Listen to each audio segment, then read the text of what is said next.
Wet Water Miz here, guys, and I want to say welcome, gracefully welcoming all of y'all to the pre-show. The pre-show of the 24-hour drugs telethon. The greatest pre-show to hit the history of pre-shows since the conception of pre-shows. That's right. 24-hour drug telethon, pre-show for 1 hour, so that's 5 hours in total. But 1 hour is coming from me, and I'm the host with the most. But I gotta break some news to y'all. Sorry about that. I bought a new farm, right? I've been growing trees. I've been doing things. Flipping hay, you see that? Bull pumping, you see that? I've been doing everything nowadays, right? Even the Bitcoin, a bit of this, a bit of that. But I've been keeping it very close to my heart when I think about addiction, right? Addiction really frustrates me because we gotta put our mind and our emotions into something else that may help us through our struggles sometimes. That's why I got Lucille. That's why I get on horseback riding. That's why I bull pump.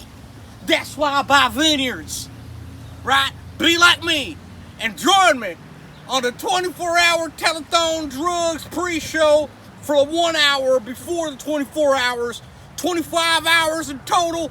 Welcome to the first hour pre-show. Come on, Wet Water Miz. Woo! Oh yeah, one more thing.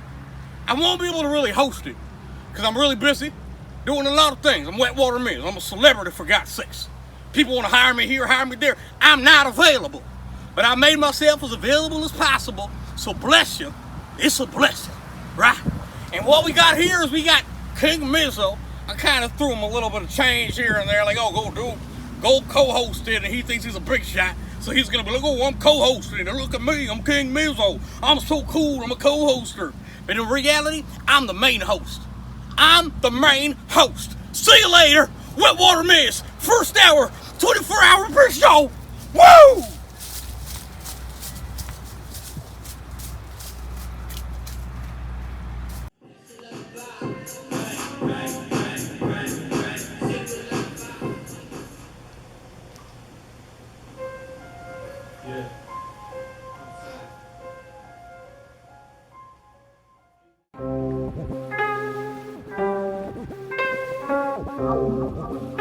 Upside Beats.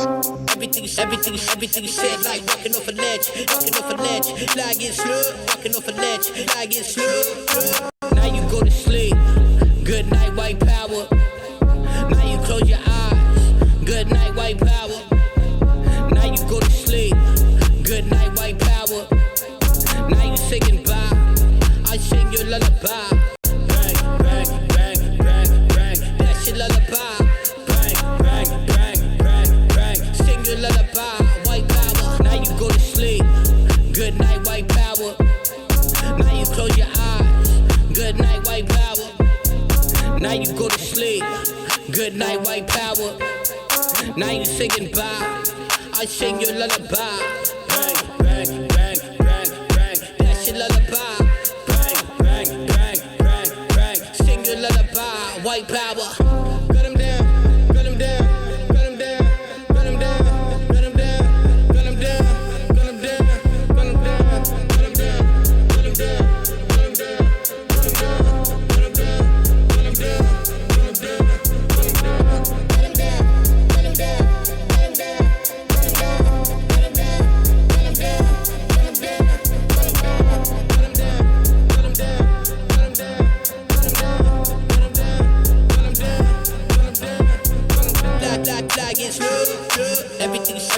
Everything you said, like it's love. Everything you said, like walking off a ledge. Everything you said, like walking off a ledge. Like it's love. Now you go to sleep. Good night, white power. Now you close your eyes. Good night, white power. Now you go to sleep. Good night, white power. Now you say goodbye. I sing your lullaby. Bang, bang, bang, bang, bang. That's your lullaby. Bang, bang, bang, bang, bang. Sing your lullaby. White power. Now you go to sleep. Good night, white power. Now you say goodbye. I sing your lullaby. Bang, bang, bang, bang, bang. That's your lullaby. Bang, bang, bang, bang, bang. Sing your lullaby.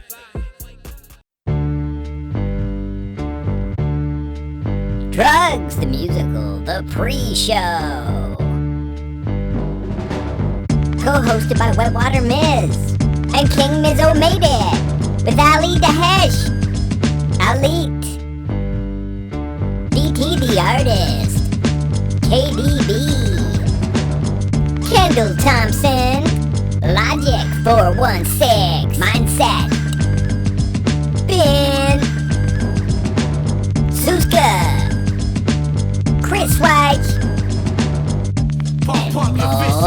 drugs, musical, the pre-show. Who needs a pre-show to a 24-hour telethon? You need a pre-show to a 24-hour telethon. Say what's up to your host, Kingmizomadeit. Boom, what's going on? It's your brother King Mizzo, and we're back. 24-hour drugs telethon. You know what I mean? It's the most sober telethon I've done. That's called drugs. You know? But we got my brother DT in the house. What's going on, man? I'm good. It's good to be here with you, man. It's my brother from a long time. Jeez. Long time for real, man. Know this guy more than half of my life. Yo, facts. That's crazy, eh? Like, that's crazy, yeah.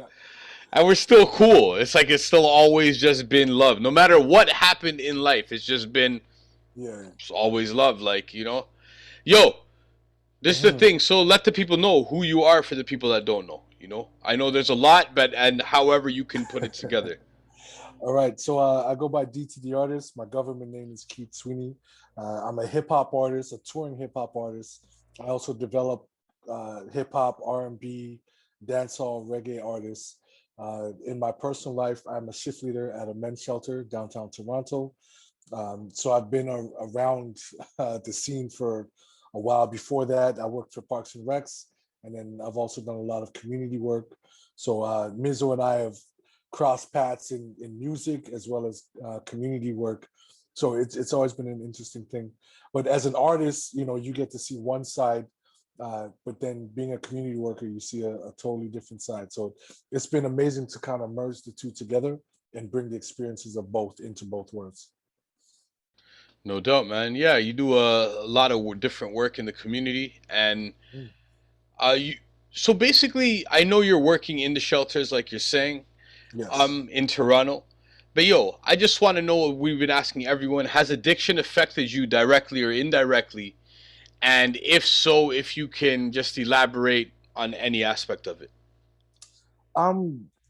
Personally, I've never been affected by addiction per se, like with strong drugs.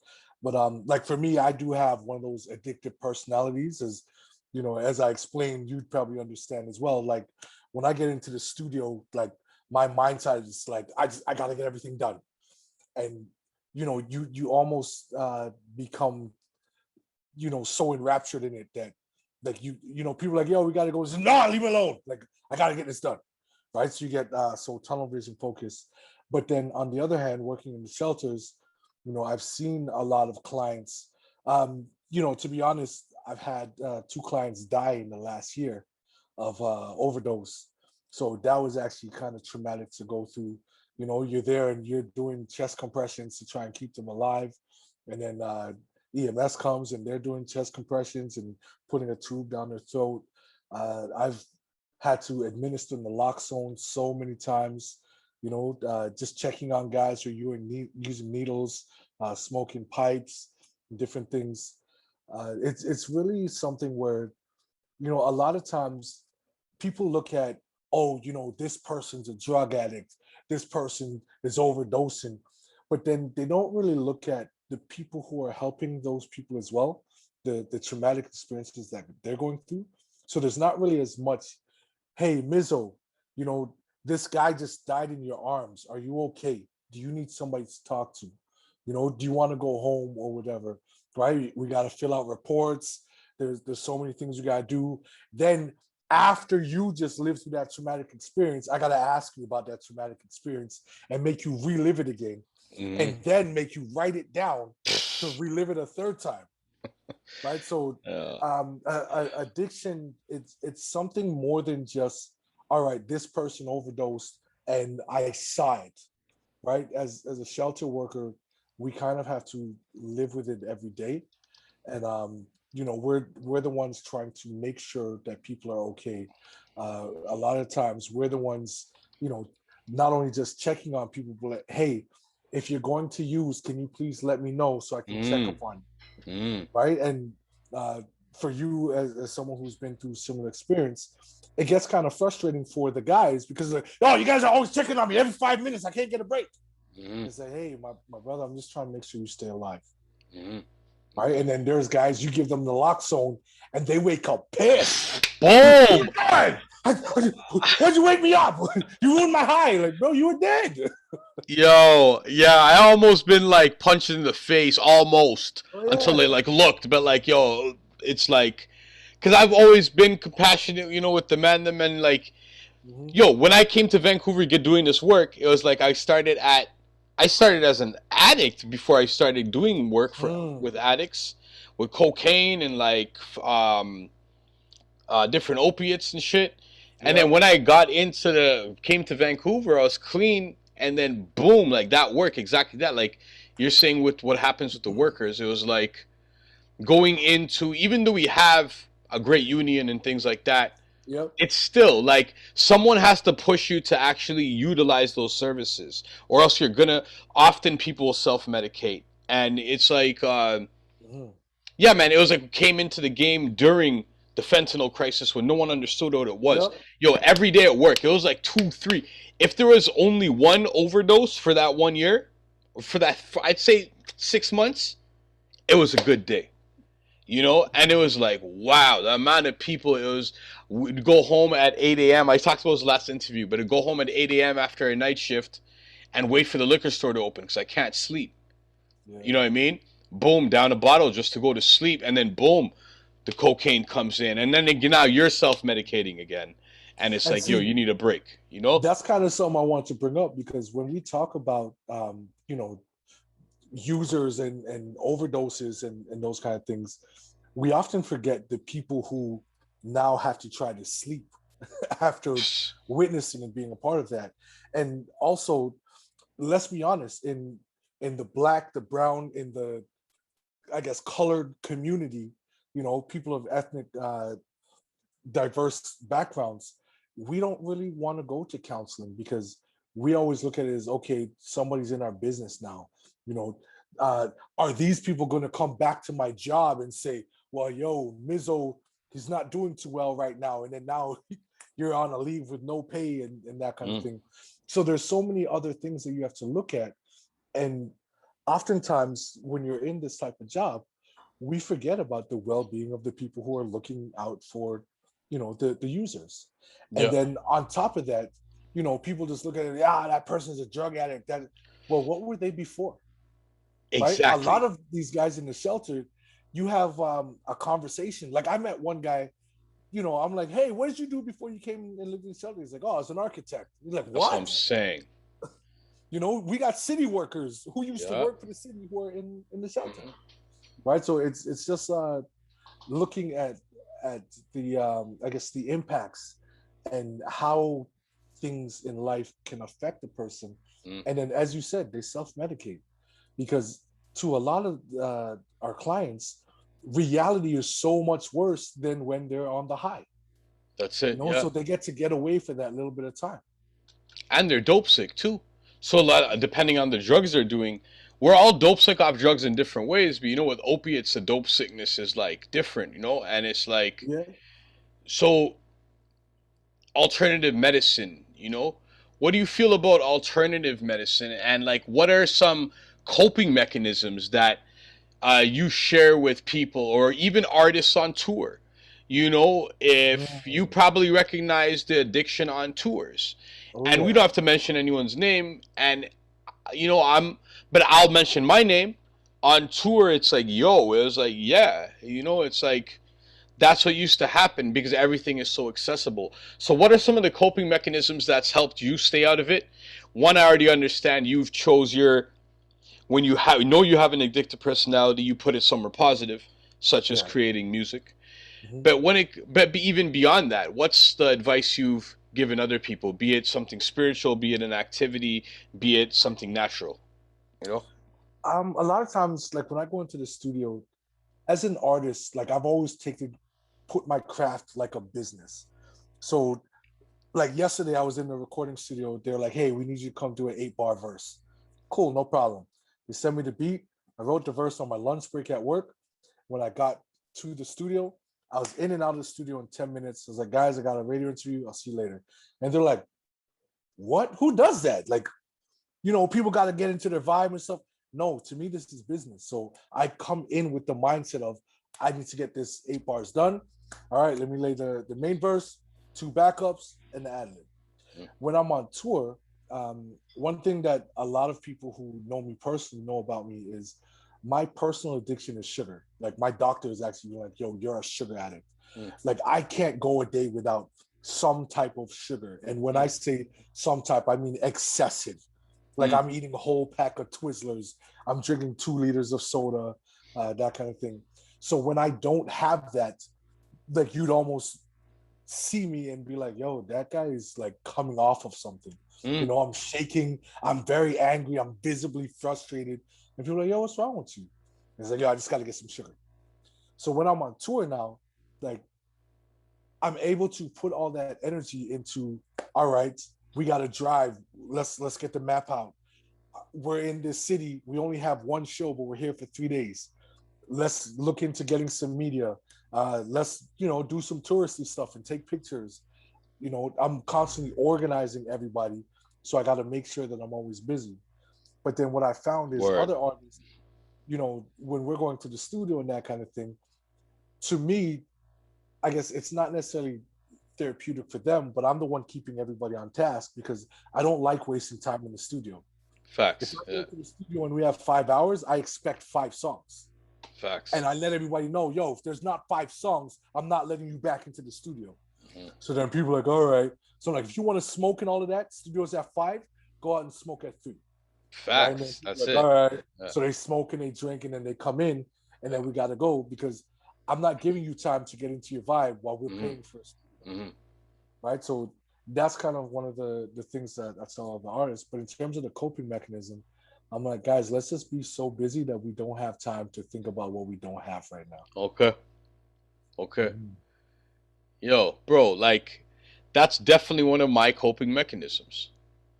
It's like when I know something's happening, it's my favorite thing to do is when I know I'm about to hit some depression or I'm about to like want some more liquor or like, you know, if I really don't want to stay away or I'm just feeling low energy, it's like, yo, if I can just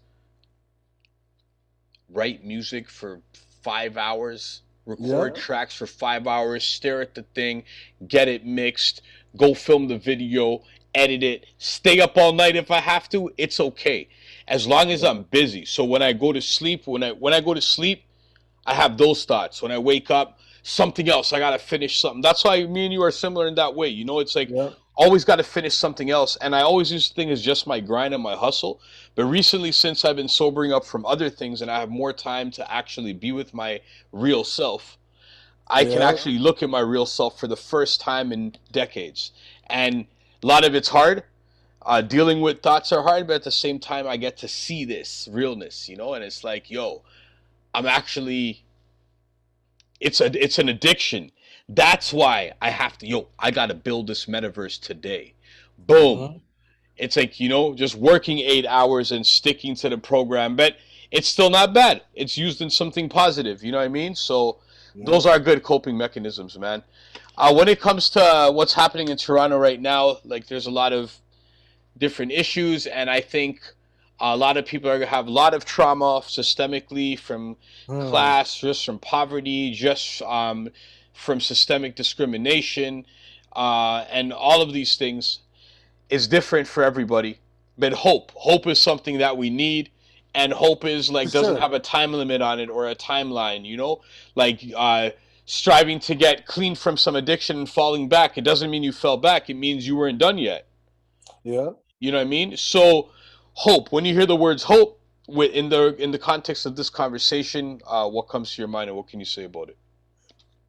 When I hear the word hope, we think of the saying the best is yet to come.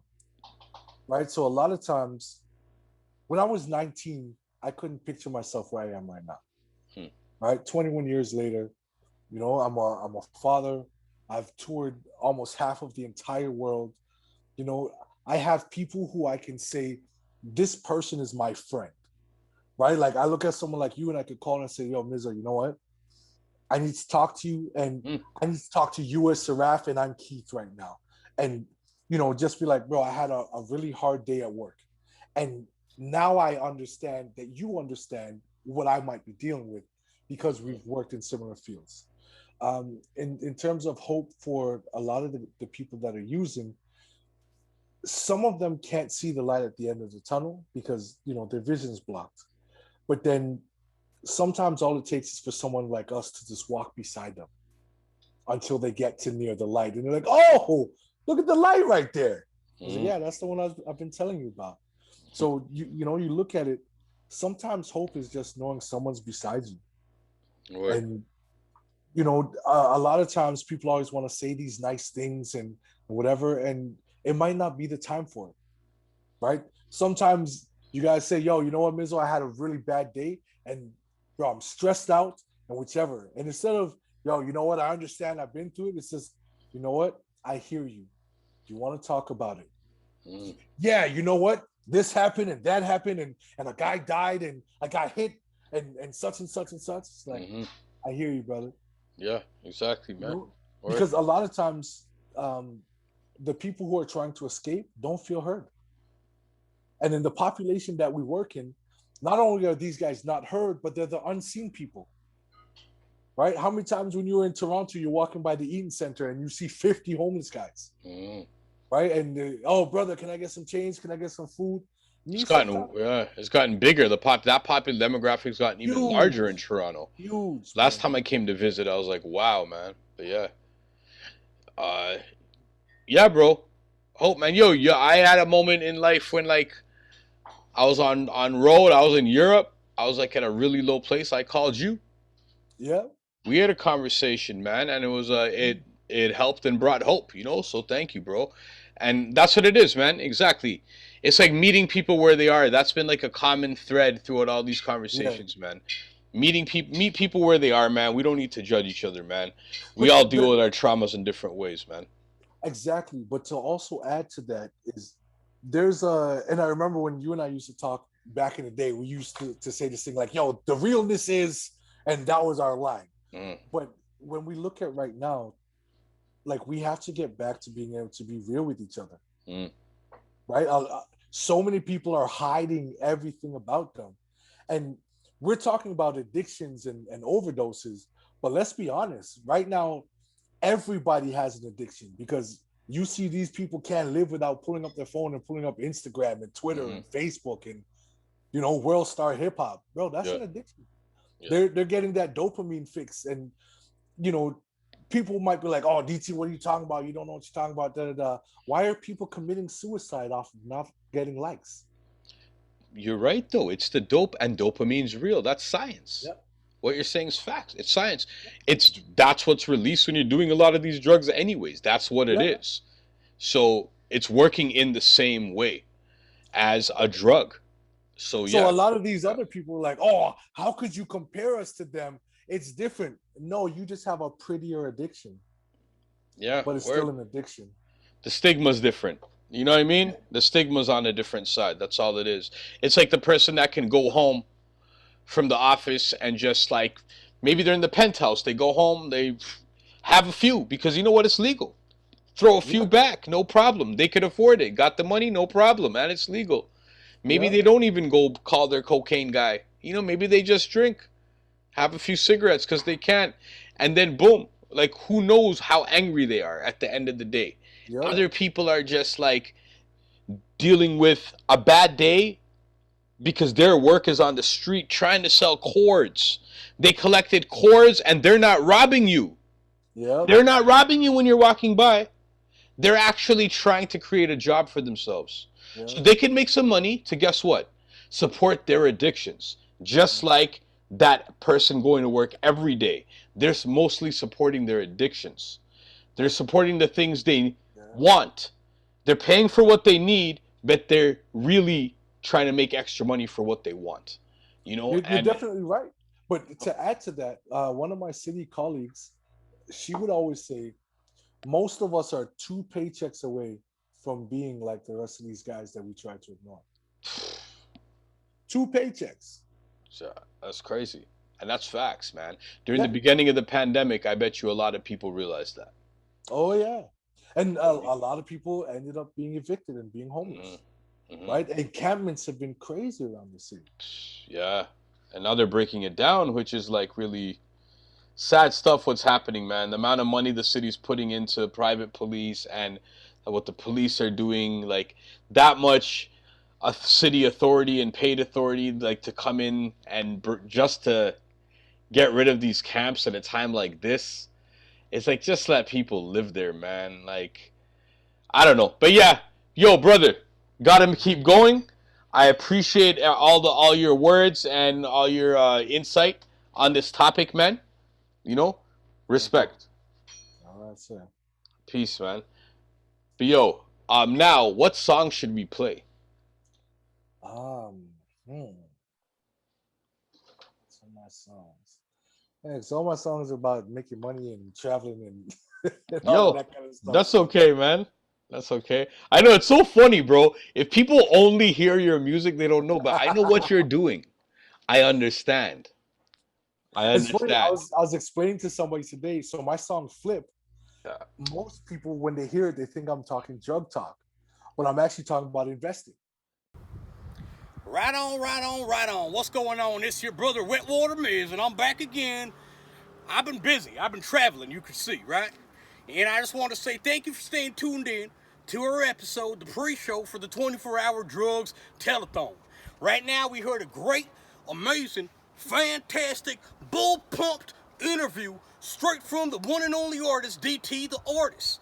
And I say we just get right into it. Let's hit some grooves and let's watch a video from DT the Artist himself. Let's go.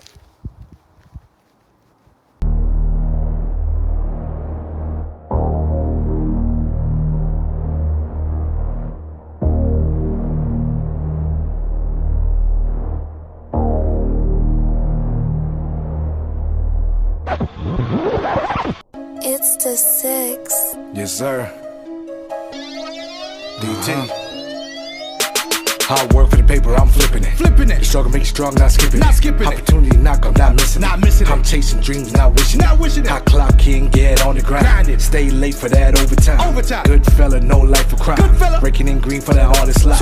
I get up and work every day. What else? It's real over here, no play. The capital is Screwface. Toronto, we the north, that place. Up north, Toronto, I'm from and that's where I reside. Canadian kid and I say it with pride. So back it up if you dipping it.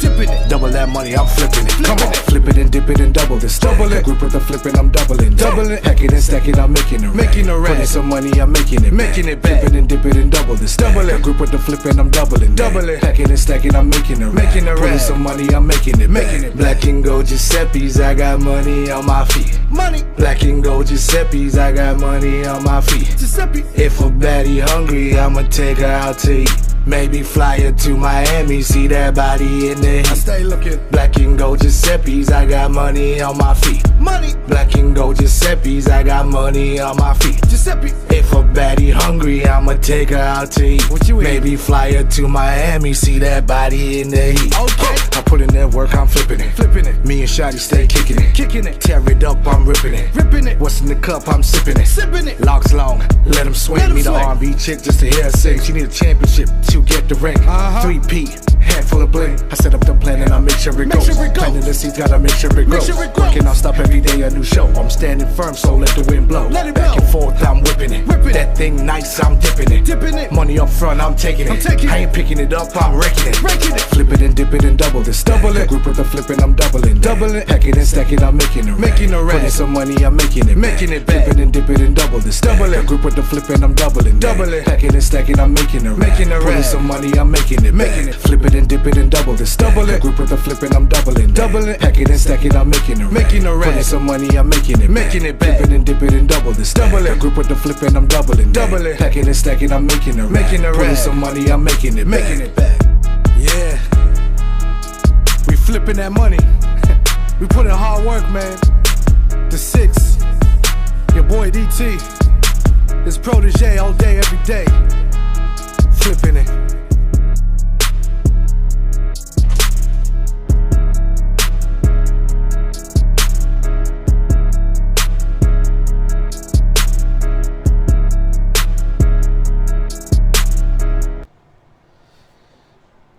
Alright, I just had to interrupt quickly. It's Wet Water Miz again. I hope you're enjoying the 24-hour drugs telethon pre-show. Hosted by me, of course, but I gave co-hosting rights to Kingmizo. Just cause, I'm too busy, right? I was getting pretty. Look at my hair, it looks so nice. Gotta tell you, I hurt my nipple in the shower. So I'm gonna go to the doctors, see what's going on. I'm gonna go talk to Lucille. Maybe she could help me with my pain a little bit, and I'm gonna see you guys soon, but I promise I'll see you soon. I've just been really busy, but the shower was really good, if anyone's wondering.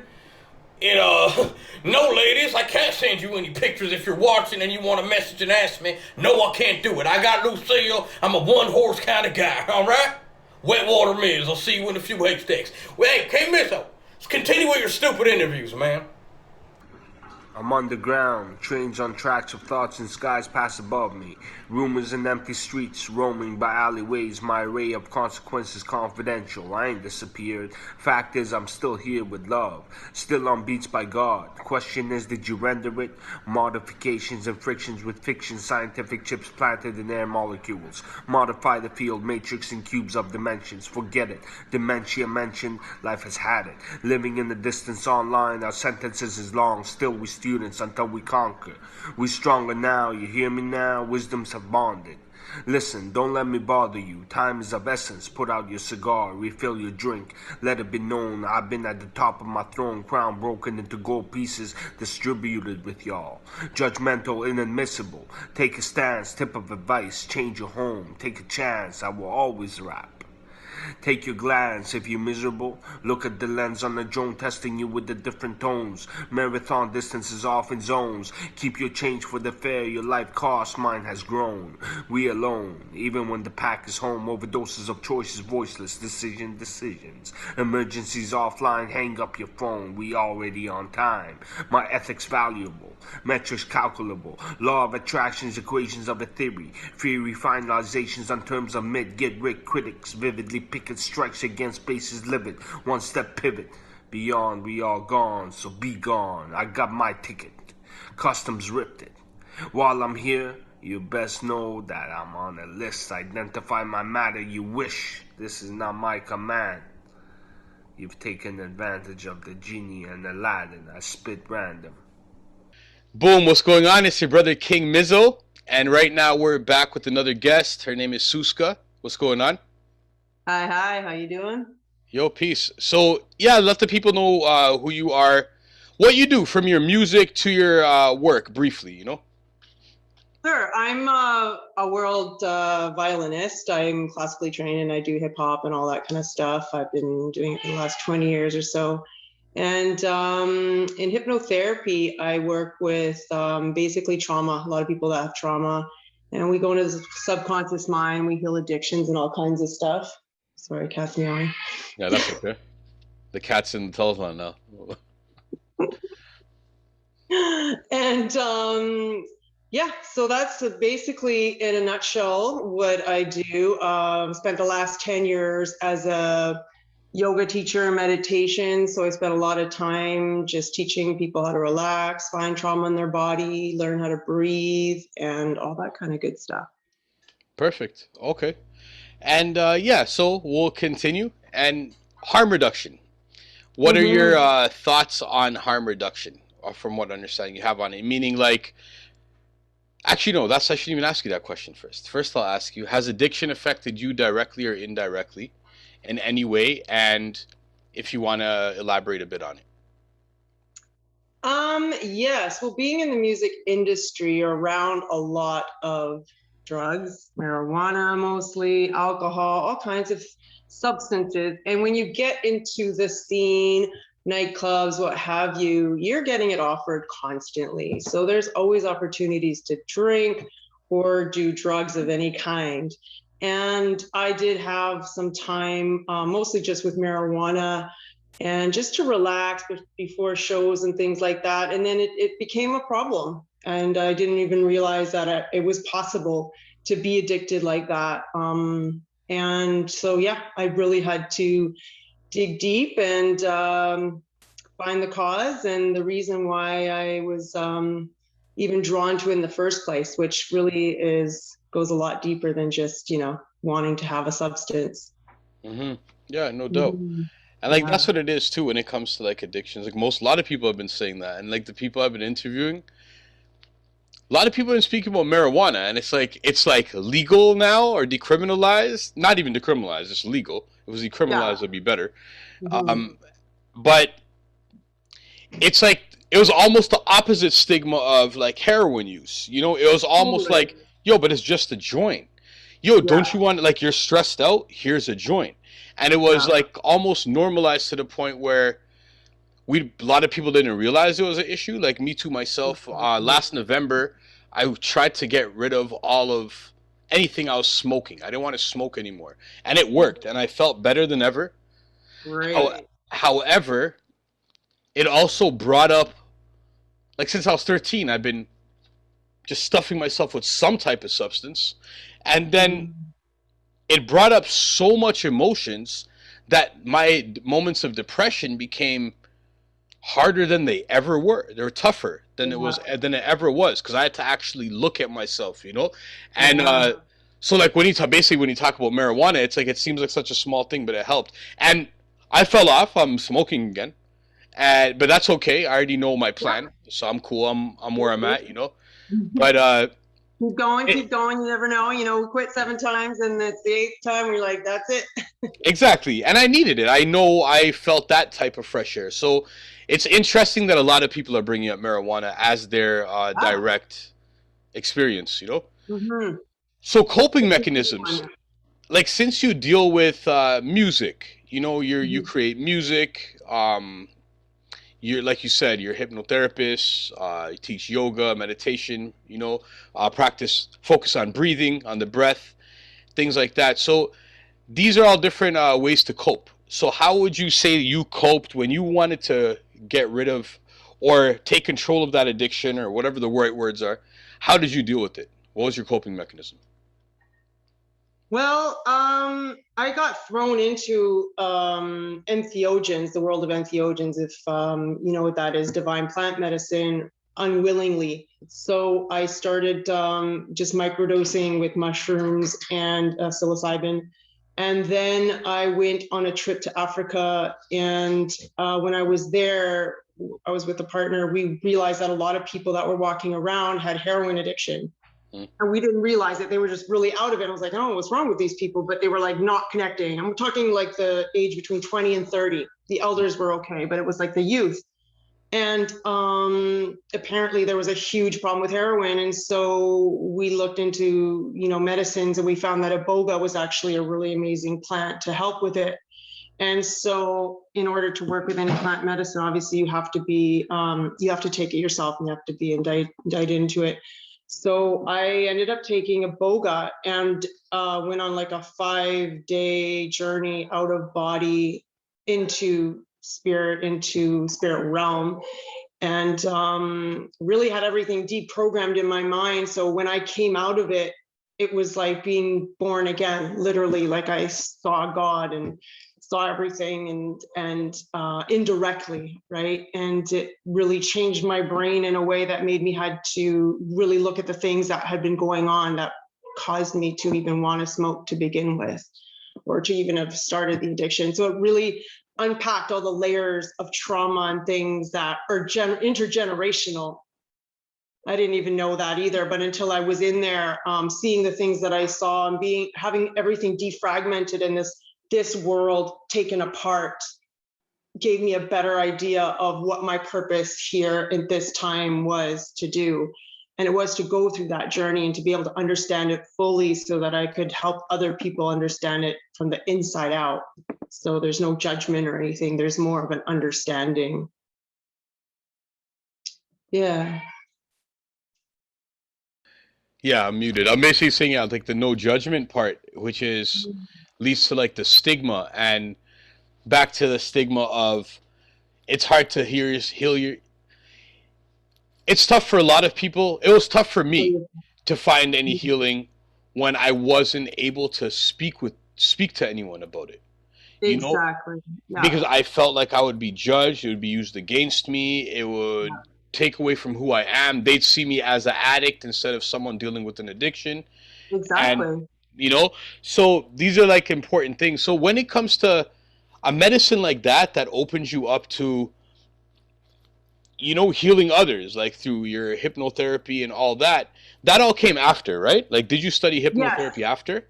Yeah, exactly. And so, to go further into that, what ended up happening is it really worked. The Iboga worked immediately. Like, as soon as I came out, I just had no desire for anything, alcohol or weed or anything.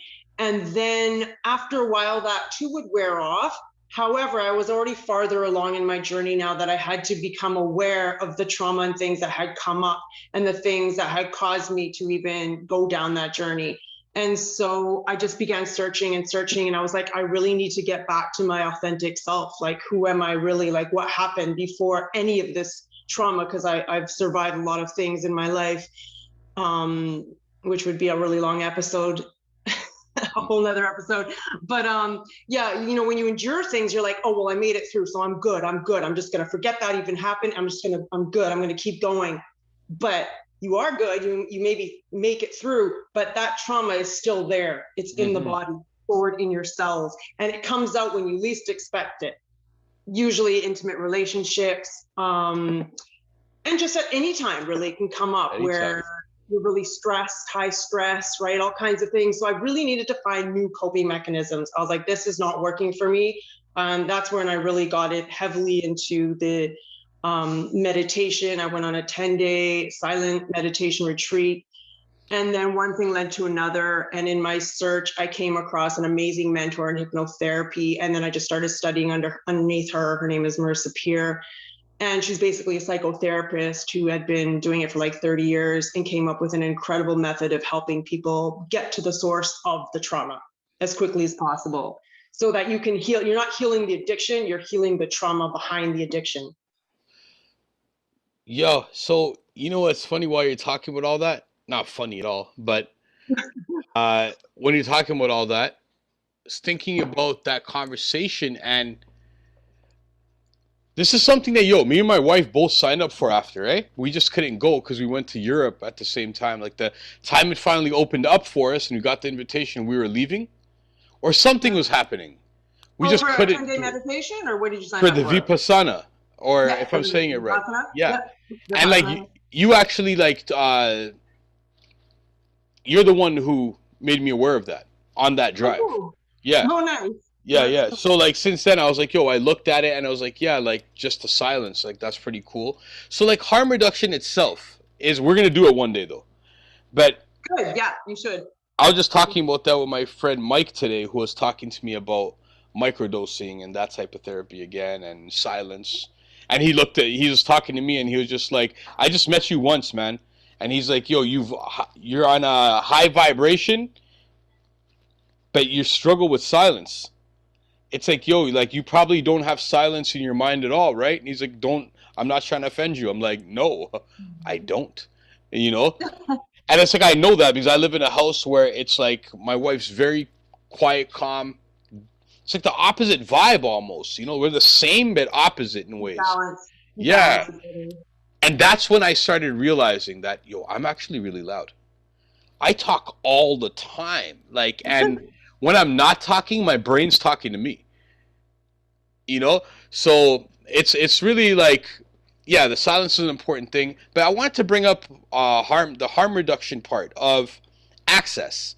So access to things like Iboga is after we spoke about it. There was someone from my shelter. I was taking him out for coffee, and we were just chilling one day, and he's just like, he spoke to me about his journey and when he fell off the wagon again. He told me that he went on a Iboga journey, and it healed him so much that he never wanted to, he didn't even feel the need. It was like instant. But one day he decided to do it, even though he didn't, years later.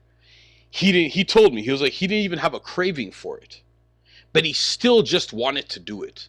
And he did it. And then we were talking, you know, at the shelter, taking him out for a coffee. You know what I mean? So we forget those epic journeys that we've had. And I feel like it's also something in the brain where it's just like, we want to test and see, am I over the addiction?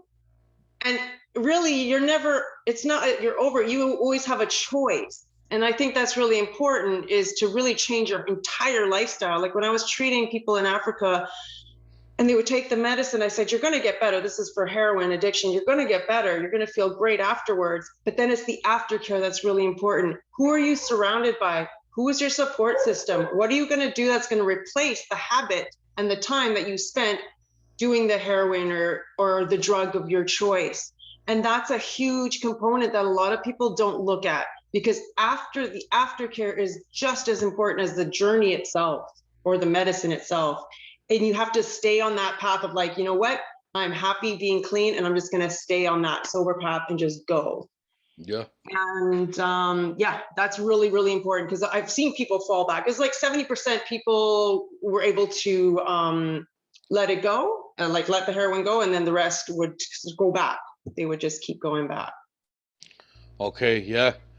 And it's like also the systemic, like that's where we get to that part of it. It's a lot of the people at the shelters, for example, like even detox, people who like go through detox, and I see a successful program be completed.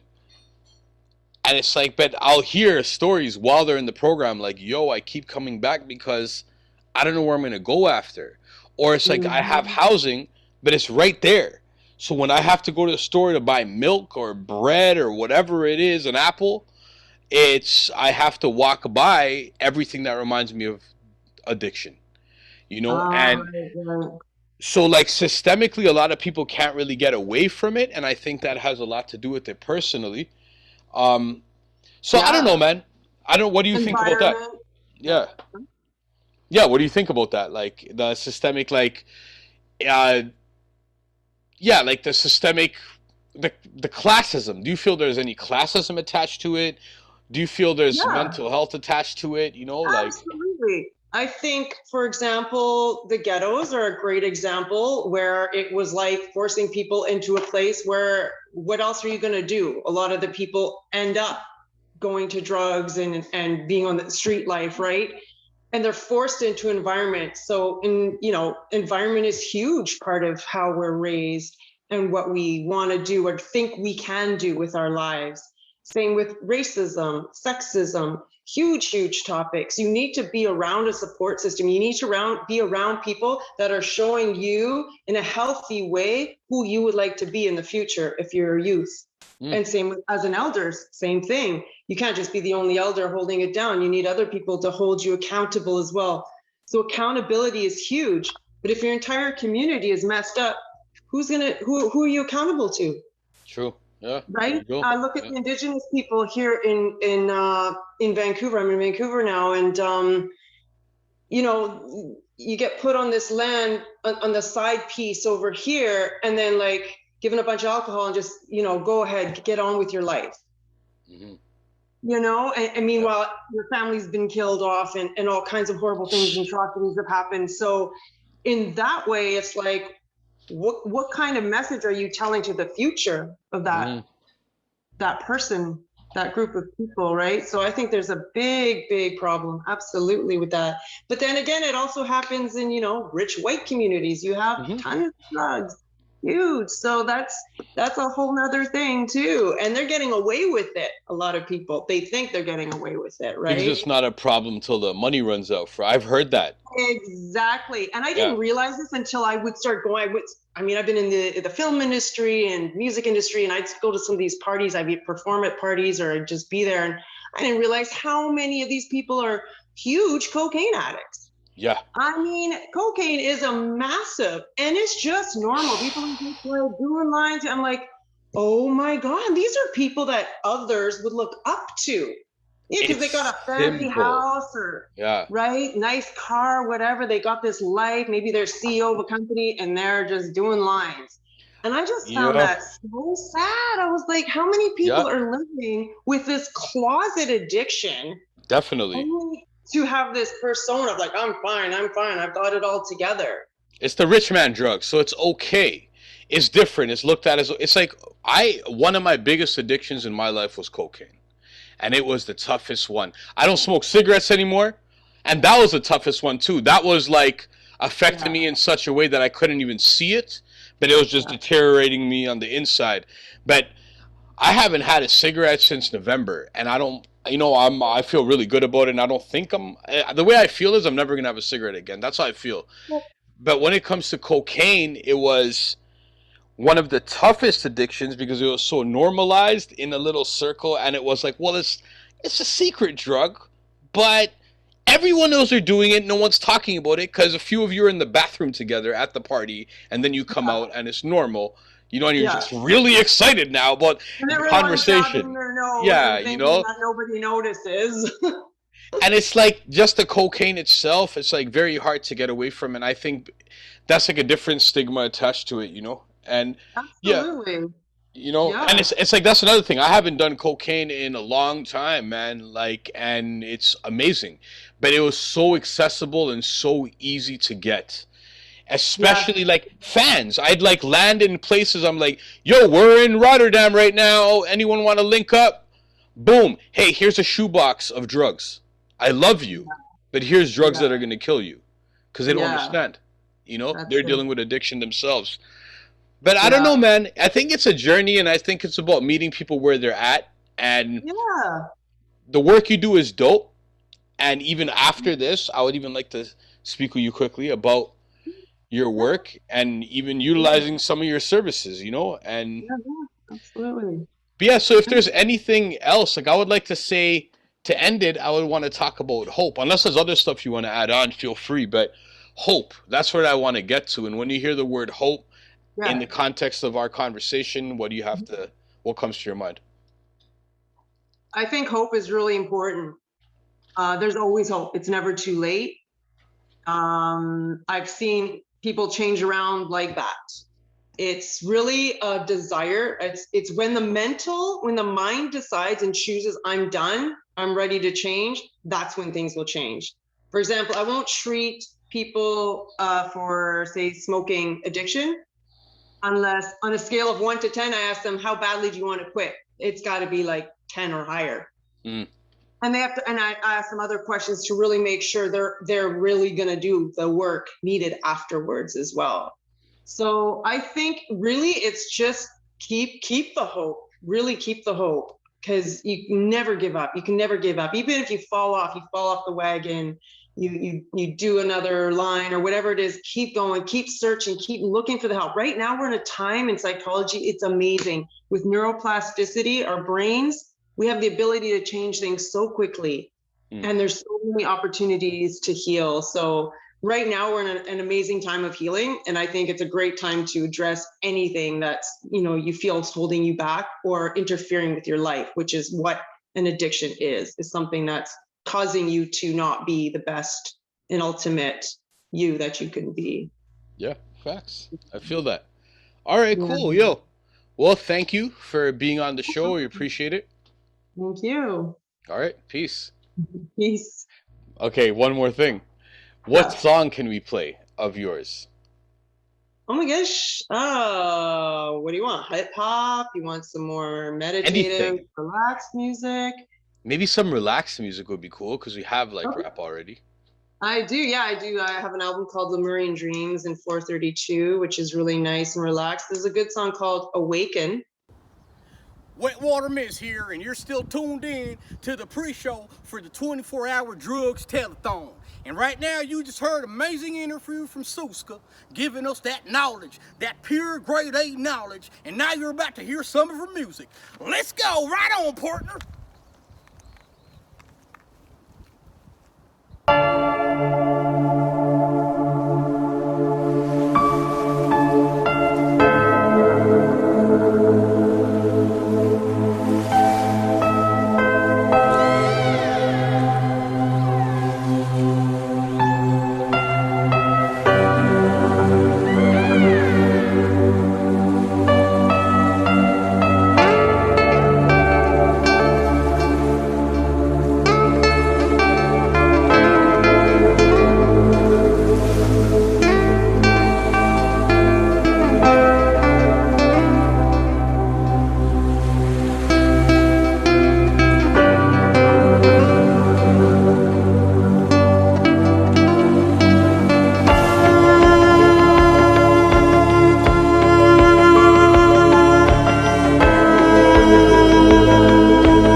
what is Kratom, you ask, huh? Let me get this hair out of my face. Beautiful silky hair, by the way. But what is Kratom, right? That's what you want to know. Kratom is one of the many medicines that you can find on holy mother of trucks. I'm talking about Kratom. It's probably the pharmaceutical truck driving right by us because we're talking about Kratom, right? They always know where Wet Water Miz is because they always try to find out where I am. But I'm going to make sure y'all get the truth, and y'all ain't going to interrupt me here. Not me. Not when we're talking about Mama Nature's medicine. Back to the facts. Kratom, right?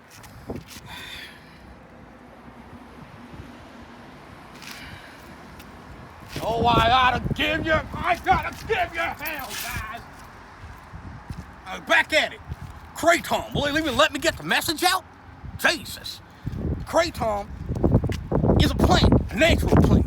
And what it does is you could eat it in a pill, you could have it as a tincture, you could drink it as a hot beverage or even a cold beverage. Might not taste too well, it's kind of sandy, unless you buy different type of things and make different blends with it. But Kratom, what it does is, it attaches to the same receptors as opiates.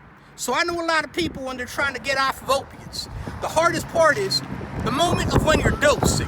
I'm gonna scream right over them, I don't even care. But when you're dope sick, it's really hard to quit because you feel like your body's under attack, you're shaking, you're sweating, you're sick, there's a lot of pain. A lot of people start taking opiates just to hide from the pain they're having. Physical pain, emotional pain, different scars, maybe addictions that came from pharmaceuticals when you were on opiates in the hospital and he got let go. Oh shit, there's so many people here, one box. Let's keep it quiet. But anyways, let's keep it going. So Kratom, what is it? Sorry, Twitch, hope you can edit this. But Kratom is basically, it attaches to the same receptors as opiates, and it makes sure if you're feeling dope sick, the Kratom will attach to the same receptor and trick your brain, body, mind, and soul, right? And it'll feel like you're on opiates. But these opiates won't murder you and won't kill you, right? So that's the main thing. So if you're trying to look for alternative medicines, Kratom may be one of the best ways to go if you're trying to look for an opiate alternative that'll help you alleviate any of the pain and the strains. I gotta go. Too many people here. Pharmacies are coming after me.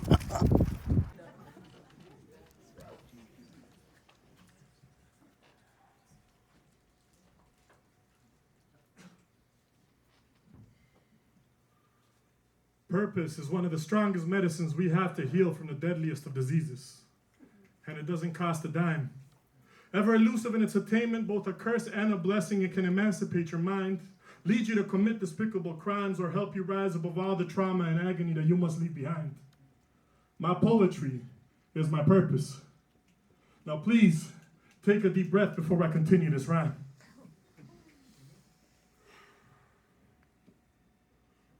Panic attacks in the middle of the night. The depression that I fight got terror in full flight. So much that could go wrong, so little feeling right. 32 years of life on this earth, touched by an illness that threatened my worth, cancer diagnosis.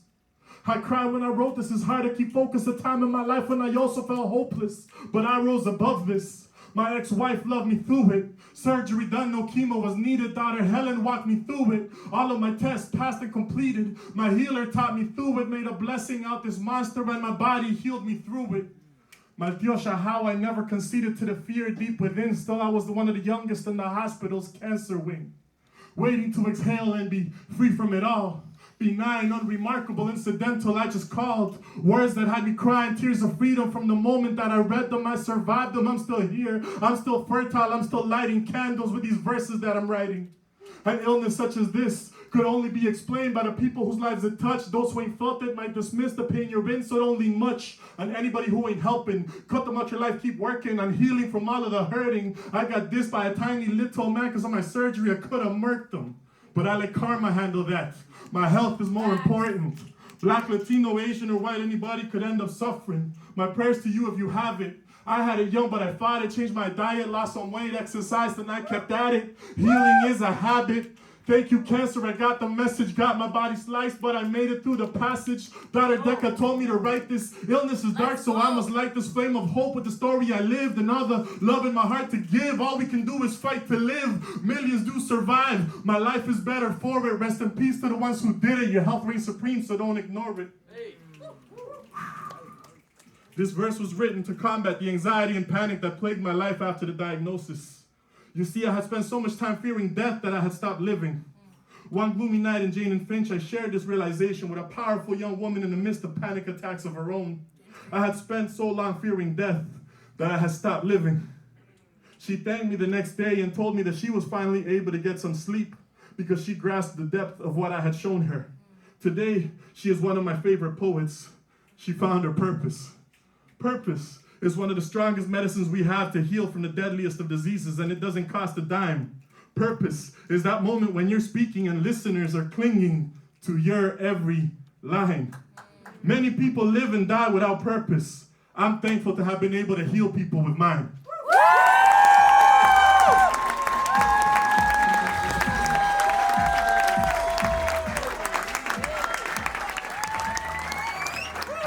Alright guys, what's going on? It's Wet Water Miz back at it again. I'm coming at you again from a different location. I know we having the 24-hour telethon pre-show. Basically the 24-hour drugs telethon that started, and we're having a pre-show. And the pre-show is hosted by me, of course. The best host there ever will be and there ever was. I've been doing haystack parties for years. I was getting high, I've been getting higher. They're like, Wet Water Miz, we need them to do the haystack party. The haystack stacking? Who do you think stacks the haystack and has a party after the hay's all stacked? Me. I'm the one that started that, huh? Who do you think started horse racing? I'm the first one who brought horse racing into the mainstream media's eye. Right into their eyeball. And I put it right in their eyeball, right where it hurts, where the sun don't shine, right?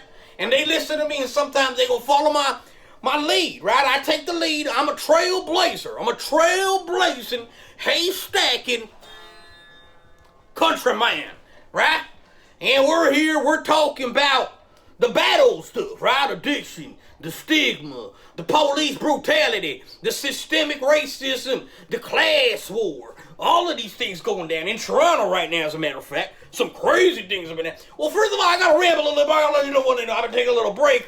I'm in the studio. That's why I'm not there right now. I'm letting Wet Water Miz have his time right now. That's what I'm doing. And I'm in the studio making hits. Nothing but hits. Because that's what I do. Country grammar, baby. But let me tell you something. King Miz is going to take it over. But first, I'm going to tell you a little story. Right now, Toronto. Let me talk to Toronto, all right? You guys are getting private police, private security thugs, and you're getting the police that the city, the people in the city, the citizens pay for. That's why I live in the country and I run my haystack. No one tell me what to do on my lawn, right? But y'all in the city in little boxes in the sky. And now you're controlled by the media, and you're also controlled by the EDI policemen, right? They're bringing their government thugs, the policemen, and they're stopping people from protesting against the, well, they're breaking down the encampments, right? There's a lot of people with no place to live. They're homeless right now, systemically, and maybe they don't want to be in the shelters because it's not a safe space for them. Maybe it is what it is, but they're in the park, they're in places, they made homes, they're living there in a tent. They're not really bothering no one, and if they are, they're not bothering anyone more than a businessman bothers me. Oh, look at me, I'm gonna drive my BMW, it got horsepower. I got Lucille power. All right, Lucille's a real horse. You say you got horsepower, but your horsepower doesn't even have real power. It's fake power. You need a battery. How do you have horsepower with a battery? Does Lucille have a battery? No, Lucille's a horse.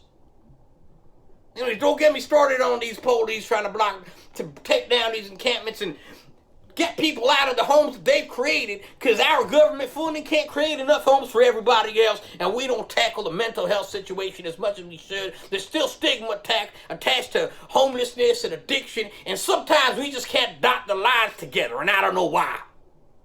Anyways, I'm going to go get me some pie. I'm eating some pie, then I'm going to finish this hit single, then I'm probably going to make it to this telethon, but until then, sorry I couldn't be there, everybody watching. But I'm going to pass the mic on over to Kingmizo. He can continue with stupid interviews, interviewing people here and there. Oh, ain't no interview matter except my interview. All right, it's my show, and I'm going to be interviewed, and that's going to be the best interview here. All right? Don't get me started, partner. I'm out of here. Wet Water Miz. My name is Mindset.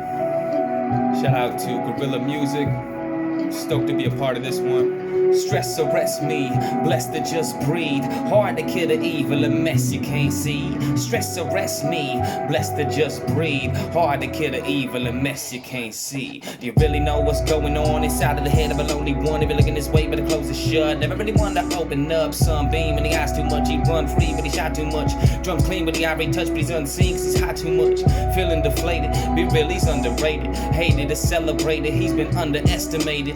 Waited and been debated on whether or not he's fated to be the one of us who made it from basic to gold plated. As fate would have it, he did. Went on to lavishly live. Tragedy now as kids get bullied. Feel the gravity give. It's all around me in the city I live. Evil and pity, I can feel it. People shifty with this. Judging they can't read, but coming against me. You can't get what you can't see. What the fuck is this damn scene? Screaming at God, steaming, believing there's a reason to hide. Fear that I fear that there's a fire breathing demon inside. Stress arrest me. Blessed to just breathe. Hard to kill the evil and mess you can't see. Stress arrest me. Blessed to just breathe. Hard to kill the evil and mess you can't see. They wonder why. The people wonder why. I got such a hunger to thrive. Coming alive at times. I feel alone. This dome is full of vibes. She clones in sheep clothing. I'm prone to push aside. I walk the line. You be certain to fall. Close the curtain. Keep it working cause my circle is small. A blessing.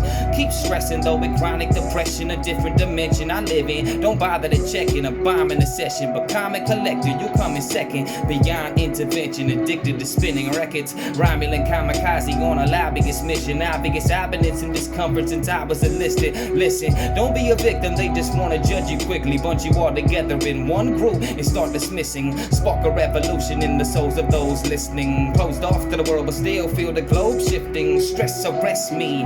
Blessed to just breathe. Hard to kill the evil and mess you can't see. Stress arrest me. Blessed to just breathe. Hard to kill the evil and mess you can't see. Yeah. Again, my name is Mindset. You can check me out on all your streaming platforms. You can also check me out on OpenSea and all my NFTs. We got some audio ones, some digital art. Shout out to Unknown Misery for the hookup and Gorilla Music. Again. Wet Water Miz! Wet Water Miz! Wet Water Miz! Wet Water Miz! Wet Water Miz! Hey! Wet Water Miz! Wet Water Miz! Wet Water Miz! Wet Water Miz! Wet Water Miz! Wet Water Miz! That's how we got Wet Water Miz signing in and signing out. What's going on? It's King Mizzo. We're back here at the 24-hour drugs telethon, you know, and we got my brother Logix in the house from SFA. Salute. Yo, let the people know still for everyone watching, you know, just a little bit about SFA, a brief intro. And Yeah, no doubt, man. You know, SFA, Stone from Africa, is an arts education organization based out of Toronto, focused on cultural and historical awareness of Africa, the African diaspora. We also really focus on like youth empowerment, so building on emotional intelligence, personal development, and you know, we do a lot of work within schools, work with a lot of different artists. Anybody who's really just trying to create social change, tangible change in different ways, we align, you know, and we just try to do something positive, you know, build up humanity, build up unity. You know, Toronto's a place of multiculturalism, and we try to really do that in a real way, connect all the different pieces of the puzzle together, create the bigger picture, you know what I'm saying? So, yeah. Okay, no doubt, man. All right, so yo, we're just gonna get onto some of the questions. We'll speak about, like, before I even go on, like, are you familiar with harm reduction? Yes. I spent a good like 7 years as a provincial youth outreach worker, and working in, you know, communities such as, like, you know, obviously like Jane and Finch, Chesterley, Malvern, you know, places that are impoverished, that, you know, have what we call like the symptoms of poverty. So there's a lot of things that come out of that, and, you know, like working with people where they're at, like that's like a really like a staple statement in the youth worker field is like, you know, meeting people where they are and figuring out what is the best, you know, outcome or best supports that they need at that particular moment in time. So definitely familiar with harm reduction. Yeah. Okay, no doubt, man. And exactly like you saying the exact like that language makes the most sense with harm reduction, especially meeting people right where they are. Like, from my experience from working the shelters in the downtown east side in Vancouver, same thing, man. You know what I mean? It's basically like you got to meet people where they're at, you know, and it's always going to be a little different. You know what I mean?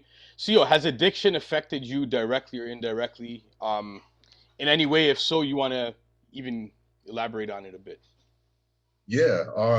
I think, you know, like for me, when I think of like addiction, like, you know, I would say weed, you know, cannabis, you know, would definitely be my elements. You know, I've you know stopped smoking weed. It's been like about like 5 months now, which is kind of crazy. It's the first time I've ever, you know, been this far away from the cannabis plants.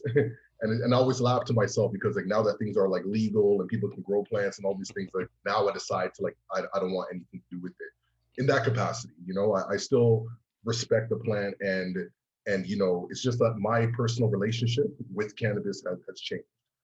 Um, you know, so and I think like for me it just got to a place where, you know, like smoking just became so habitual that it just didn't do what it did in the beginning. Like when I first started, you know, it was part of creativity, it was part of hip hop culture, it was something that you know, as a Jamaican, I felt like it was something that I just had to do as part of my culture, you know, and to be a little more relatable. And you know, it definitely served its purpose. But I think like as I got older and started, you know, evolving my own consciousness and whatnot, it became more of a hindrance, you know, just like smoking every day and, you know, just not really being productive. And I started noticing that it was like affecting my mental health in different ways, you know, making me a little more edgy and just like, you know, just like stuff like that. So, you know, I tried to like stop, you know, a couple times, you know, and I'll take little breaks, whatever, but then, you know, that good old Mary Jane, man, you know, you know what I'm saying? Like, you know, and then I'll just get back on it. But then, you know, it would feel good in the moment. And then after we'll get back into that cycle where it's just like, I'm not even getting high anymore, man. You know what I'm saying? Like, It's always the cycle too. Yo, like end of last year in November, I was like, something hit me, and I'm like, you know what? I don't want to put no more smoke in my lungs, man. I'm like, yeah, I've been doing it since I was 13. I don't want to do it no more, and it's like all day. Yeah. It's probably more smoke than oxygen, you know. If I look at these years. Yeah. Yeah. Well, I mean, you know, when I look back at it, it was it was comforting, you know, like you know, weed, cannabis. It's funny, like marijuana is like the criminalized name. Now it's cannabis, you know. But, you know, the rebranding and whatnot. But there, you know, like there's a lot of like, you know, empowering moments. You know, when I think about it, like it brought a lot of like people together.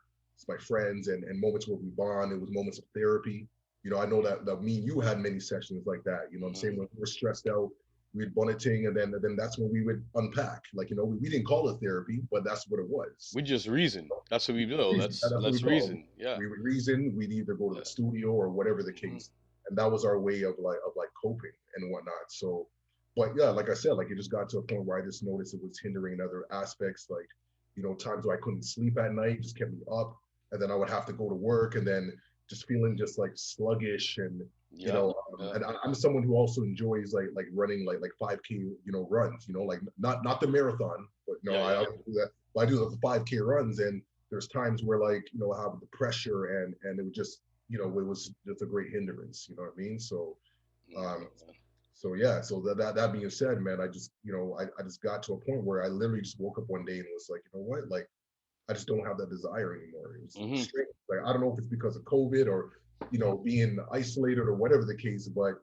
I just realized that like you know, there's something else that I can do. And I, like you mentioned about having oxygen in your lungs, and I enjoy being able to breathe and to run up a flight of stairs and not feel that pressure, you know. But yeah, man.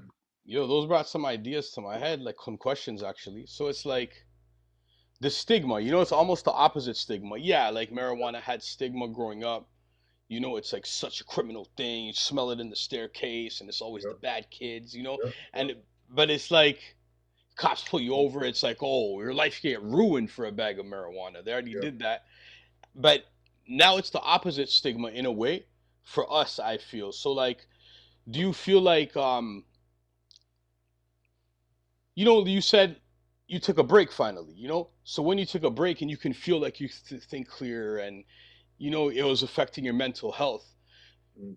it's almost stigma. It's not even a question, it's almost a conversation right now. It's almost like stigma got reversed, and it's the stigma of like, yo, it's just weed, bro. What do you mean it's just weed? Yo, come smoke a joint, calm down. Yo, it's just weed. And Yeah. it's like, but the thing is, it does affect people's, well, I don't know, each his own, but for me, I felt the same way. It affected my mental health. And that's the thing. I stopped for a few months, Mhm. and then I started again. I was like, okay, you know what? Only when I'm gonna go write a thing. I have like, I'm gonna go on a big, Yeah. Yeah. but and then it became a normal thing again. I'm waking up in the morning smoking a joint. It's like, yo, you know. Yeah. Yeah. Yeah. But how did you see it affect your mental health? And did you feel if there wasn't that ease on it, you'd be able to stop quicker? Um. Well, again, like I've been smoking since I was like 14. Like since like high school, grade 9. And again, it just became like habitual. It was just something to do. Like you would smoke for any reason. To feel when things are going great, when things are not going great. Like when like any circumstance. Oh, we're going to a party. We're going to the studio. Like we're going downtown. Like any excuse. Like it was just part of it. Like you know what I mean? And for the most part, it was fun. Like I won't deny that. But again, like I think like as I've gotten older and just evolving and different circumstances, different people I'm around, and different things that I want to do like start changing, then start realizing that this is just not where it's at for me. But in terms of like having that cycle where those moments where I would take breaks, it was hard because one, I didn't have like the mental like willpower to have that self-control. Like now I have no problem being around people. I can be in an environment smoking whatever. They may pass me something, I'm like, no, I'm cool, and that's fine. Like, but before, like I couldn't do that. That would be super difficult, because then all the memories start coming back. It's like that relationship, man. You just trying to you just can't knock over, man. It's like those good times, but Exactly. So yeah.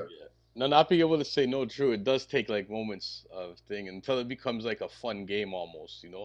It's like you knew me during like a lot of like at the beginning of my journey with cocaine addiction. You know what I mean? That led to like pills, like, and like we had a lot of, real talk. There's like a lot of unreliable moments, like emotional outbursts, and like most of that addiction was revolving around a lot of it, and like it was even to the point where like even you'd bring it up to me and it would be like, nah, like the self-defense and all of that. And it's like, but all those things actually like come up in people's lives later. So it's like all of us will go through different addictions, and then we figure out ways to like that was a different stigma. At that moment it's hard to go ask for help because it's hard to even admit, because that's like a different drug. And then, of course, and then, from a hip hop perspective, like anything outside of weed is always like frowned upon. And then, people start, dissing and using all kinds of like, derogatory terms, as opposed to like, and this is like more of like an evolution of like thought, where it's like, you start thinking about, okay, like why are people like, using these substances? Like this goes back to like university times, like taking sociology and whatnot. It's like, what are the circumstances, the social environments and things that are happening in this person's life, why this is a way to cope, because that's really what it boils down to. What I mean? It's a way to like, to numb pain. It's a way to feel something. It's Michaela. Want to say hi to my boy? Misery. Hello, how are you doing? How are you doing? I'm your dad's really old friend, from like back in the day. Yeah, we used to do lots of music together. Yeah. Okay, we're in the middle of the interview, so you're gonna. All right, take care. But yeah, like but when you're young and like like reactionary, and you're not, it's not cool to be like empathetic like that. Like to really be like, it's like, nah, this guy's a waste youth and da da da da. But it's like nobody's born like that. You know what I mean? There's certain things that happen why we go down certain paths. And at the end of the day, we're all trying to do our best and with what we have and trying to make it through, you know? So a lot of compassion. And this is what my youth work has taught me, like going through all different kinds of trainings and being in environments where like you go to a house where you're dealing with the youth and their parents are on like, you know, on substances and you see the addictions and whatnot. And then they don't want you around because they're afraid of the judgment, but then you have to like, you know, again, like just have that compassion and understanding. And then that's when you get to see, that's when people can put their guard down and be like, okay, you know, and then you start hearing the stories and you're like, yo, you know what? I understand like why you operate in the way that you do. And then that's when you can really like, you know, support people and help them, you know, but that support also too isn't linear. You know what I mean? Like you might be up right now and then disappear again and go all over. But the thing is to have compassion and empathy, right? Because I think what keeps me in that space is like, you know, who's to say that I can't go down that path? You know what I mean? Like nobody is, you know, it doesn't discriminate, right? So when I look at it, it's like if I was in that position, how would I want to be treated? How would I want to be cared for? And that's like the lens that I look at things. Yeah, like working at the shelter too, bring it back is like, yeah, it's like always I used to think it's like, yo, just this desk right here. Like this is just a desk. That's all it is. I'm on this side of it, they're on that side of it. It's just a desk though. Cause like we're living under the same system. We're in the same space together. And like a lot of the people like at the shelters, you know, when you like they trust you and you have conversations, it's like, well, I used to be the head of this company and then I got in this small accident and then I was on medicine at the hospital for my pain. They didn't wean me off properly and now it's boom, I had to, you know. So alternative medicine, you know, like a lot of like Kratom and things like that are used for alternative medicine, a lot of time for heroin. I think I spoke to you about it before. Yeah, yeah. You know, and yeah, exactly. So it attaches the same receptors as heroin does. And it's like, what are your thoughts on alternative medicine? Could be, you know, a plant. It could be something spiritual. It could be prayer for somebody. It could be music and meditation, staring at water, you know? So like, what do you feel are the best like alternative coping mechanisms that you found for yourself and for, you know, people that you find when you give young people advice? You know, or when you give even friends advice as a community, you know, I'm just rambling, but they'll chop this up and make it sound good. So, no, I totally get what you're saying. Right off the top, the first thing that comes to mind is like being out of your immediate environment, that comfort zone or whatever, and then placed into like a space of like nature. You know, like right off the top, that comes like you mentioned water. You know, like I'm privileged. I live like right, you know, downtown, like Lake Ontario's right here. So I spend a lot of time just looking at the water. You know, I prefer rather being in a forest. Like that's what I like the idea of being, you know, in abundance, you know, like kind of how you guys have a west, you know, like there's no shortage of forests, man, like nonstop trees. Out here, it's like you got a patch of grass, concrete, buildings, cranes, like all that, like, you know, affects like your mental well-being, you know, like the concrete literally sucks your energy, you know, like I just learned that recently and I'm like, that makes so much sense. No wonder we feel drained. And then no wonder when I'm always like eager and striving for nature, this desire within me, I'm like, I just got to be around. So that's like right off the top. But again, when you're in the inner city and you look around, like I see nothing, I look at my window, something but gray. You know what I mean? Like, and it's difficult to find those spaces. So in terms of just like, you know, alternative medicines, like I think anything natural would be the idea, however that looks. You know, if cannabis is a way for you, you know, I do believe like microdosing or, you know, having things in moderation is helpful. You know, if you're used to like 5 blunts a day, like maybe cut that down to 3. You know what I'm saying? Like to me, like that's an improvement. That's major. You know, because you're practicing like the you know the discipline and creating new habits and whatnot. And they say like in order to create new habits, like you gotta have like, I don't know, what is like 21 days or almost like a month of working towards that before you get rewired. So that's a lot of time. You know, I think also just having patience with yourself, knowing that, yo, if you fall, you got to get back up. You know what I mean? And not feel shameful for that. Because I think like that's a thing too, where you get down on yourself, where you're like, yo, You know, like those times where I thought I was going to quit smoking weed, and then it was like you get back onto it, and then even harder than before, and then you're just like, well, right back to normal. And then you get down on yourself, you know, and then so to go a little easy on yourself.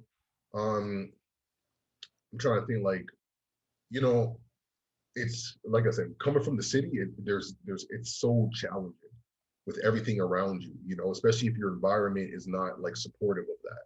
You know, like if you're not around people who are on the same wave and they're just like still doing the same old same, it's like that's hard. That's really really hard, man. But anything natural, you know, I think is the way to go for sure.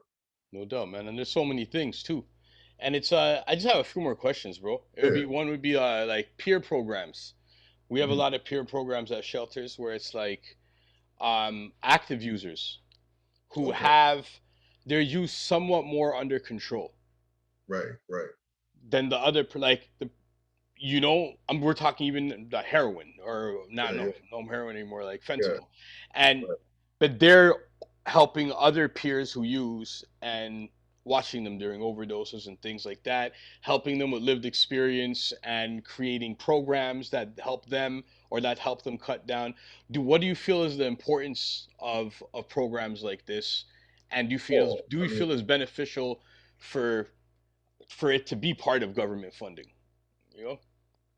Yeah, like I said, I'm all about, like, you know, thinking outside the box and alternative ways of thinking. And you know, from a youth worker perspective, like getting people who have lived experiences is always the way to go, you know, because like, you know, to have someone come in who's never lived a life, who doesn't know what the day-to-day is, like the aches and pains you feel or whatever, like it's hard to relate to that. But if you come across someone who's been through it, just like, you know, like these youth who are street involved, you know, you get some ex-OG who comes through who's like, you know, a family man now, like he can speak to the life, and they're like all ears, all eyes, you know what I mean? Like taking it in, as opposed to some guy who just like went to school for it and you know, talks all scientific. It's like, that doesn't matter. It's like, you don't know the life.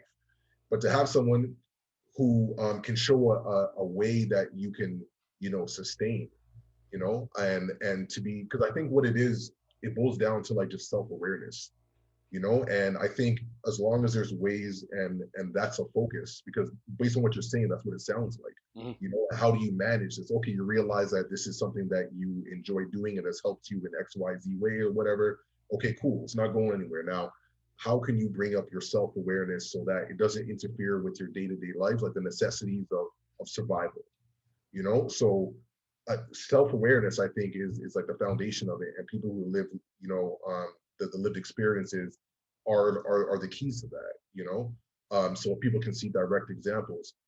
In terms of like government supports, yeah, I mean, I don't know too much, you know, about, you know, in terms of like government supporting like certain substances and whatnot. I'm not sure what that looks like, but I do feel that having like, you know, safe spaces for those to like explore and to, you know, to understand or even maybe like de-escalate or whatever, you know, I think is really important, you know, like that is harm reduction as opposed to criminalization, right? Because that's exactly we're talking about, yeah, we're talking about mental health, like that's really what it boils down to, you know what I mean? But to criminalize someone because of mental health is, I think, is kind of crazy. Like when we study the way how society is set up, and like I said, being in Toronto and then visiting out west and seeing the distinctions, I'm like, yo, like, of course you're going to have mental health. Of course. Like, look at where we at. Like, you know, the downtown, the smog. We get smog alerts. Like, I don't know if you guys get smog alerts. Probably not. No, just maybe forest fire alerts, but that's it. But usually, like, I feel it's pretty it clears itself out. I remember driving, you know, to Penticton and like rolling down the windows and smelling nothing but pine trees. It's beautiful. It's beautiful, yeah. Like what that did for my lungs, the air, I don't know if it's the altitude or whatever the case, man, but like all of that like made me become more present to myself. And that's why when I landed in Toronto, I think it hit me just different because, you know, like it's in the same country, you know, but it's like two different worlds, but we're in the same country and it's just great. And then immediately I get on the subway. I'm trying to get out of the subway, the train, and people are rushing in. I'm like, damn, man, this really is Toronto, man. It's like, y'all ain't got no patience. I can't do it no more, man. I can't do Toronto. Yo, I love Toronto for being Toronto, my memories. Like, I love Toronto for my memories and the people that I love there, to be honest, and my memories that I had there. Other than that, I'm being honest. It's like, for lifestyle, it makes me anxious, man. It's like it's too fast. I don't like that anymore, man. And exactly, the air, it's all concrete. You look around and you can't even see a mountain anywhere. You can't see trees. You just see like little parks, like you're saying, with like trees like strategically. It's like, yo, come on, man. Like, but yo, you brought the thing up. You basically answered my next thing. I was gonna talk about discrimination. You know, the war on the poor. And its relation, like poverty, like prison and drugs, and prison drug laws, and like you basically touched on it anyway, systemically what it is. But if you want to touch on the systemic issues behind drugs attached to racism, criminalization, and the war on class. Yeah, I mean, the war on drugs has always been has always been racialized, against, those who in society just, have less, like, it's a whole system that just like filters into like the prison, from, they talk about like the school to prison pipeline, and like students getting streamed out of school, and then, lack of opportunities, and then, you filter into the system, the symptoms of poverty, and then how that goes back into the prison system, and then this cycle, and then what happens is like, you get charged for like a dime bag or whatever the case, and then you have your criminal record, and then what? It's a vicious cycle that has been going around since like the beginning, or since like marijuana was criminalized. Like the whole purpose of it, going back to like Anslinger and those guys in the 1930s, like, it was all like about like policing like racialized peoples, and I think this is one of the most frustrating parts now that things are legalized. It's like you literally have, like, I think it was in New York, like the police chief, like literally just like overnight switched from that to like being like the head of some cannabis company. I'm just like, yo. Yeah, here too, and I mean not here. I'm still saying here, Toronto. But Fantino. Exactly, yeah. I look around, there's dispensaries everywhere, and like I don't see any people of color. You know what I'm saying? Like people of color are still, in jail for these crimes, where people are like making big business out of it. There's literally this, like the amount of dispensaries downtown Toronto is insane. It's crazy. I'm talking like one here, across the street. It's insane. It's crazy. I can't go to the States still. I still can't go to the States. But that's what I mean, though. Like, but crazy, now that we're at this space where it's like, okay, like now that we figured out a way that we can capitalize off of this, like I think that those who have like charities, that are like non-violent and whatever, especially the ones that are involved in cannabis, like should be should be void, like like that. Yeah, that should I agree. Exist, like considering what's happening right now, it just doesn't make any sense, But that's just another way when you look at the statistics of like who falls into that category. It's like, well, the proof is in the pudding right there. Yeah, exactly. And the pudding's ugly, man. Yo, but seriously, it's moldy and all that, man. Like, I'd say the last part would be hope, man. Like, like hope. You basically answered that. I think the whole part is like, again, like the thing that just comes to mind really is, compassion and empathy.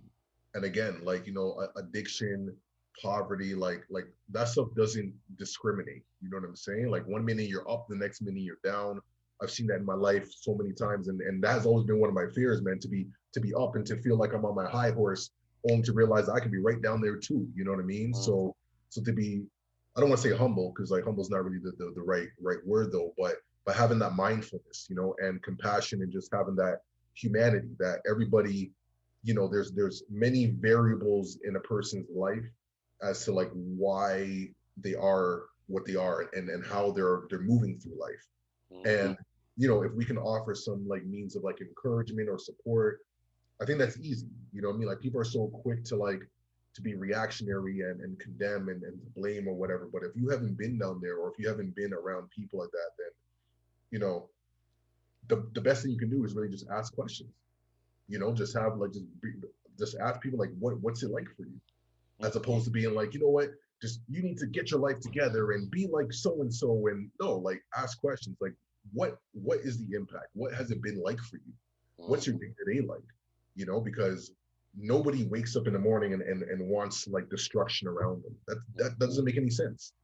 But somehow, you know, like that's the reality for a lot of people. And I think having compassion is the way. And then, you know, so when we talk about hope, I think, you know, that boils down to just humanity in general, you know, and that's what we need more of, you know, and I am hopeful, you know, I do see things happening because again, like some of the systems and things that are in place today, like, you know, didn't exist like 20 years ago. So people are evolving, people are being innovative with different ways, and we got to be open to trying new things. Like, sure, some things may not work. That's cool. At least we know it doesn't work. But some things may work, and it's like, hold on, we're onto something. And that's where, like, you know, we have like harm reduction and safe injection sites and all these different spaces that are coming about. And it's like, okay, like me personally, I may not fully understand it, but I'm like, okay, there's something moving there. They're onto something, and then it's about tweaking that and figuring out what's the next step. So yeah, that's what I feel. And it's like that's another way where I believe, like I can see, you know, like organizations such as, communities such as Stolen from Africa, you know, there's great people doing great work everywhere in the world, you know, and there's out here, even in Vancouver, from my experience, from our workers and my co-workers' experience, racism, even in the workplace in the harm reduction area, is wild. But because we have a union, we're up with 12-hour night shifts, so we're talking. Okay. You know what I mean? And then we make things happen, and things actually happen. People have to answer, but it's still happening. And the main part of it is what we all discuss is while that's happening to us, on that side of the desk, we start looking at the residents, how they're treated. And there needs to be buildings that are dedicated to the African diaspora, dedicated to indigenous people, dedicated, you know, to brown folks, to, you know what I mean? Just in Vancouver itself, even just to start, like somewhere like that where we have all these shelters. Like all downtown East Side is basically, it's all shelters. And that is really needed. And it's one of the things that have been really lacking. You know what I mean? So what you're talking about is basically having like, you know, like culturally responsive places, you know, that really respond to that, because there's obviously overlaps, you know what I mean? But there's going to be specific things that are for the Indigenous First Nation community, specific things for the Black community and whatnot. And those differences do need to be honored. It's true, you know, because, you know, again, they're just about creating alternative spaces for essentially healing. Like healing is the goal. And I think that's what gives me hope, you know, for all these things. And as long as we keep an innovative mind, because that's how, you know, things come about. Like if we're stagnant and doing the same thing over again and not getting new results, then we got to be creative with it. So I agree. No doubt, brother. Yo, thank you, bro. I appreciate it, man. Yeah, no doubt, man. I appreciate the conversation. I'm sure you know, it's the beginning of many more. There's lots of work to do, lots of discussions to be had. Yeah, for real. We'll keep on building as usual. No doubt, brother. Yo, I was going to say, so we want to play music from people when we can. And like, you know what I mean? You may have not made music in a long time, but recently you were on a track. There's a video with you recently. Yeah. And sorry, it's just missing my brain, the name. But it was a Born King in them, right? Another guy named King. It's with Sham. It's called Revolution. Yeah, you know, word. Okay. Song. Yeah. I can definitely play that. You know what I'm saying? For sure. Okay, no doubt, man. Revolution, and we'll find it, man.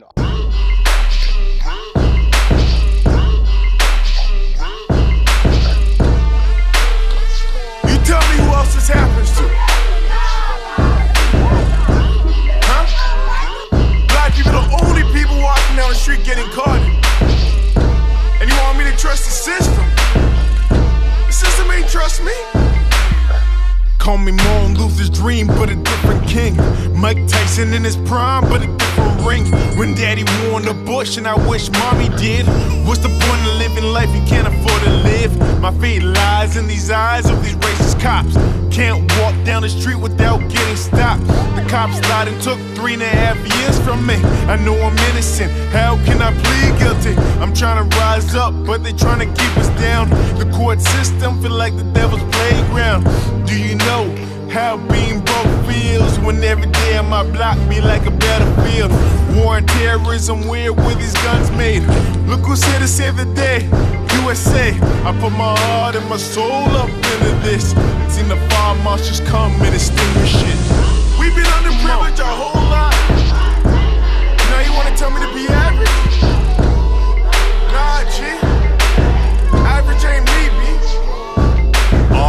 Like my body, can't trap my mind. They get us when we young, they take us one at a time. They take away our employment and tell us we gotta grind. Minimize our resources and tell us we gotta find a job. No, you can't have it, I'm sorry. Now take this now and rob and sell these drugs and do any other crime that won't get you up. You know I just want you to waste some time so I can give you more time. Say that you out your mind, send a SWAT after you since you probably think that you fly. Paint a picture of the people, everybody you buy, like the white Jesus. I know we died with my features. I ain't trying to be Barack when I say I did not preachers. It's just like they only teach us what they want us to know.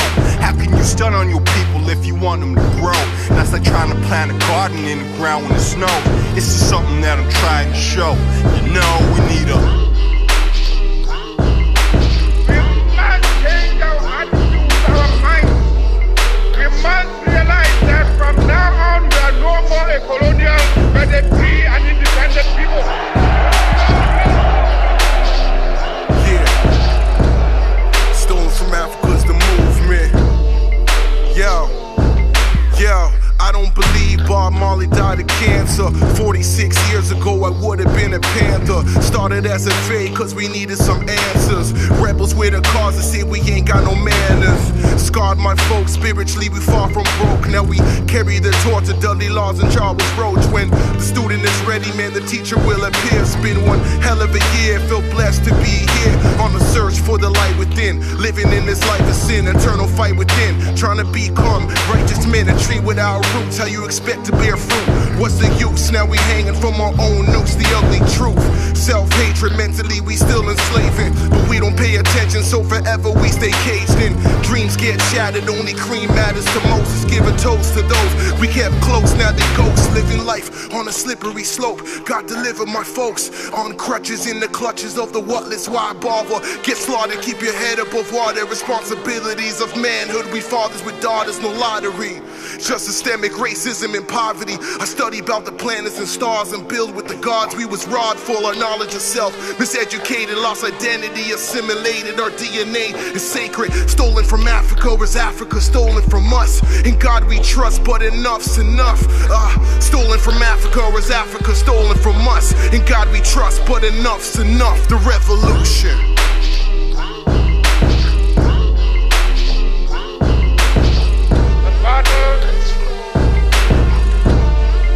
Has ended.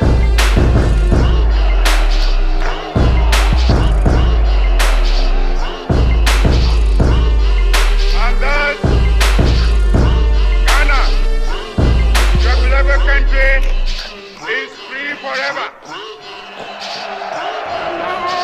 There is a new African in the world. That new African is ready to fight his own battle and show that after all, the black man is capable of managing all of us.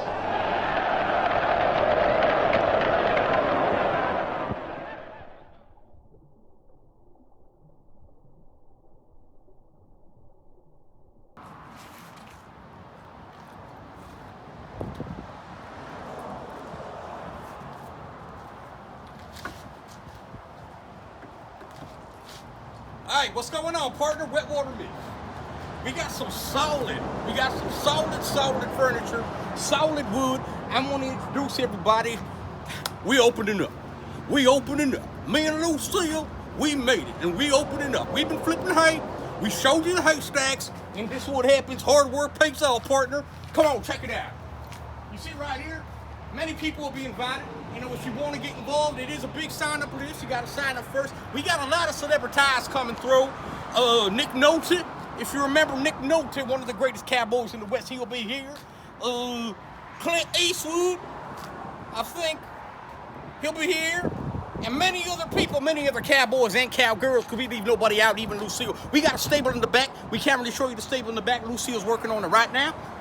Lucille's bringing up a whole bunch of other horses. We're going to have a huge stable. You come through, you can find your own Lucille. So basically what this is the Wet Water Love Range. You come through here, you stay for a weekend, you talk to the horses, Lucille hooks you up, and you find your Lucille. I'm not here and I'm not selfish to do it selfishly.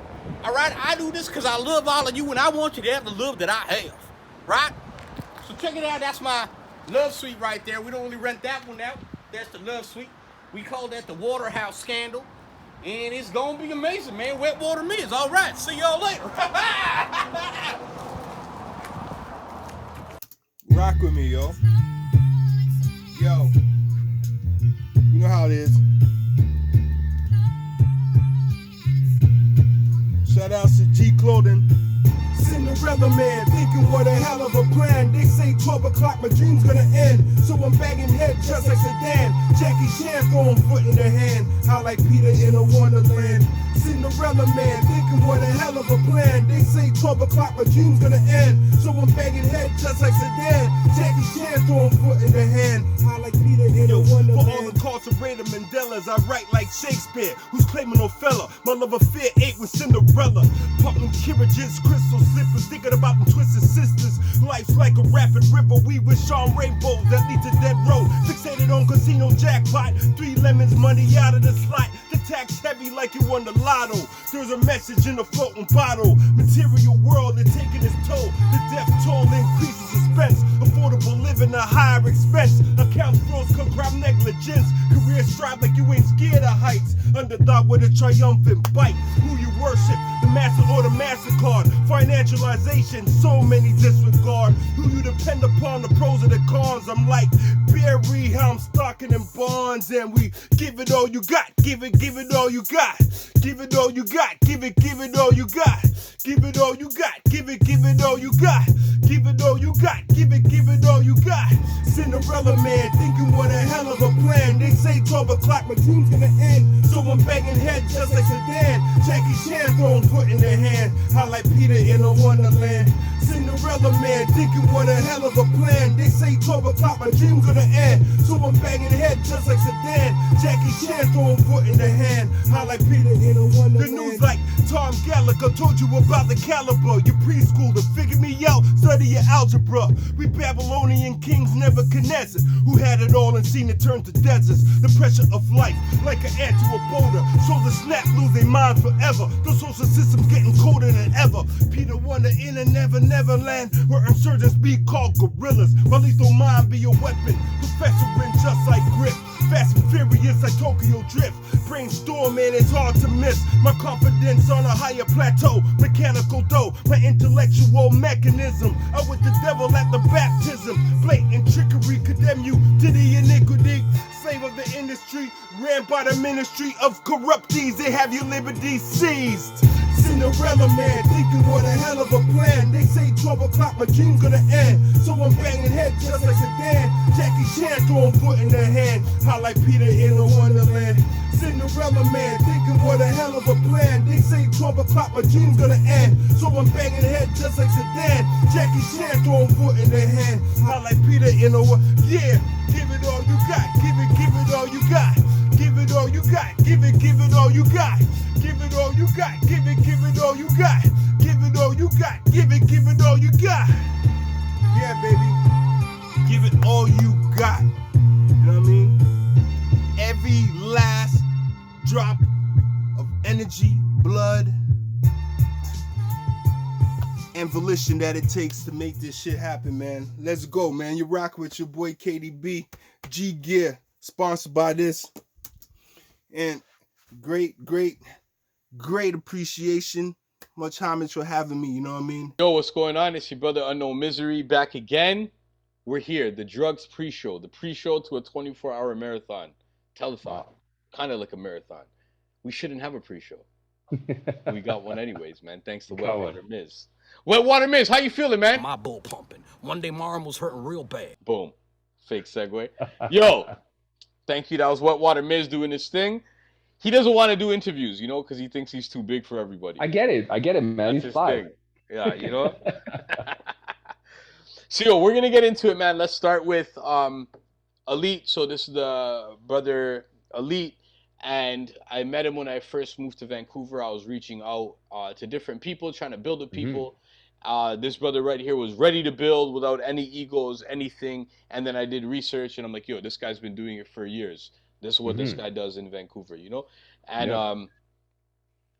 And definitely you advocate for a lot of people, especially for the brown community. You have a lot of advocacy initiatives within you. You know, you're working with the High Phrase podcast. You're doing all of this other work, and let the people know who you are and what you do, man. Yeah, so I'm Alite, ALITE. I've been part of the hip hop community in the Lower Mainland easily since I was a teenager. So 20 some odd years. Doing the High Phrase podcast, which is a cannabis lifestyle podcast with my homie AC DJ. And then we do an On Point podcast, which is straight hip hop podcast with me and my brother Queasy, working on some new material as well with Queasy, which we're going to be recording tonight. So yeah, just trying to keep it moving and trying to keep building and stay creative. Nice, man. Yeah, Queasy's another brother, dope MC from the city. Definitely. And we're going to play some music at the end of this, and you can let us know what we should play. But we're going to get right into it. Since it's about addiction and drugs and basically drugs and everything it's systemically attached to, homelessness, mental health, poverty, police brutality, all of that. So stigma, let's get to it. Has addiction affected your life directly or indirectly in any way? If so, just elaborate in any way you feel comfortable. Absolutely. Yeah, definitely directly. We've been losing homies to suicide multiple times just within the past 30 days. We've had 3 people pass from suicides, all off of drug addiction. And the biggest thing for me that it shows is that there's a huge lack of infrastructure that's prepared to handle people that have mental health issues and have nowhere else to turn. And for me, the biggest onus for me, I put it on the government and the infrastructure, whether it's the medical infrastructure, whether it's the judicial infrastructure, whether it's the educational infrastructure. They're all failing citizens across the country. Obviously, the downtown east side has been affected the most by it. And of course, it affects people of color the most across the board. It's interesting when we look at the dynamic of the fentanyl addiction and how there's sympathy for the users. And there's never been sympathy for drug users. They're always looked at as addicts or low down or broke or criminals. But this addiction affects the lighter skinned population. And now all of a sudden we are expected to sympathize and have care. Oh, it's not fair. It's the pharmaceutical industry. For the first time, the lens is shifting, the pharmaceutical industry being the problem. And I think as artists, we have to build on this and really make sure that we magnify where the blame should be placed. And the blame should be placed on the government, should be placed in the pharmaceutical industry. And the punitive idea of punishing addicts, it needs to disappear yesterday. Right. So what do you think about stigma then, man? Let's go to the stigma that's attached to it, right? Like, like the stigma is probably one of the reasons that this is all happening. So how 100%. Do you, what's the stigma that you see, and what are some proactive ways to deal with it, or that you've dealt with it? Yeah, the stigma is heartbreaking, and it goes 2 ways. So there's a stigma that an addict is going to look a certain way, that an addict is going to act a certain way, dress a certain way. But the people that I've lost directly to me, you would never, ever know that they're struggling with addiction. They had good jobs, they dressed fine, they were parents, husbands, they had kids. You would never, just by looking at them, be able to understand what kind of pain and trauma they were going through from their addiction. So that's the first thing. You can never see an addiction. You can never understand it by looking at it. I mean, obviously there are people that are, addicted to crystal meth or heroin, and there are obvious visual cues that they're addicts. But then again, you're seeing the after effect of what the addiction causes, not what caused them to become addicts. So the stigma is both ways, right? You can see it or you can't see it. And if we're not addressing it based on what the cause is, all we're doing is creating judgment, and that never stops. No doubt, man. And it's so the causes, mental health. I was just talking to my boy right before this, and it was while I was doing the interview with him, I was like, whoa, hold on. Everyone I grew up with was addicted. Wow. Right? And it was almost like I should know it, but it's whoa, it just hit me. I was like, yo, that's crazy, actually. So mental health, man, you know, rest in peace to everybody you lost in the last month. Absolutely. And rest in peace to everybody out there who's went through hard times and just aren't with us for whatever reasons, you know, and gone too early, you know. But you know, like in Toronto right now, mental health in the last 2 years is getting people to deal with addictions, but then they're doing cocaine while selling cocaine to survive. They're depressed, so they're doing cocaine, drinking, but they're selling cocaine, so that's not a problem to them. And they're selling meth, or they're selling crack, or whatever they're doing. They're gangbanging, and then they're shooting each other. And the amount of violent deaths out in that city is crazy, you know?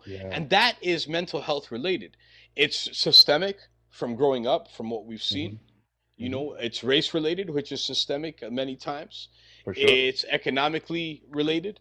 You know, and at the same time, when you see the mental health in the last 2 years, myself, it's been dark, man. Like, and I've been blessed. I'm blessed. Yeah. And it's hard sometimes. Yeah. So the people on road that can't take it, the people that aren't going to sleep with beside someone or have family under their roof they could speak to, look at in their eyes directly and talk to, it's like it's been very hard on people. So when it comes to mental health and addiction, what do you feel the role is, and how do you feel that we can find a way to deal with it? Like, I'm going to elaborate a bit more. I did another interview. It's like pills. I could get medicine from the doctor for depression, but my experience is that it led me to more suicidal thoughts. It made me black out more. You know, so I self-medicate instead of doing this and other things, which I don't do anymore. Good for you, bro. Thank you, man. I used to drink a lot. I used to drink every day to the point where I don't know what's happening. I need to get drunk every day. But guess what? I'll still have a beer every day. Or I'll have like a one shot every day. So I'm still self-medicating because the medicine that the pharmacies are giving me, I can't control those at all. You know? And I don't 100%. And I'm scared of the outcome of it, right? So the mental health has been very hard for a lot of people. And how do you think people should... I don't even know what I'm really asking, but you know what I'm saying? If you could elaborate on what I'm saying. Yeah, man, the institutions are proven to fail people. That's all the institutions do. They just fail people. And I've been reading a lot about mental health and opportunities and how the two can kind of come together. And one big thing that people are missing is that there's no opportunities for a lot of people in inner city communities, communities that have POCs, communities that are underfunded. There's no opportunities to grow outside of the spaces that they see.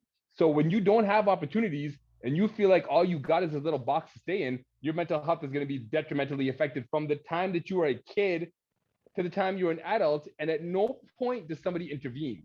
We hear things like, suck it up, you know, be tough, don't cry, act right. We're giving all these phrases as solutions to overcome obstacles.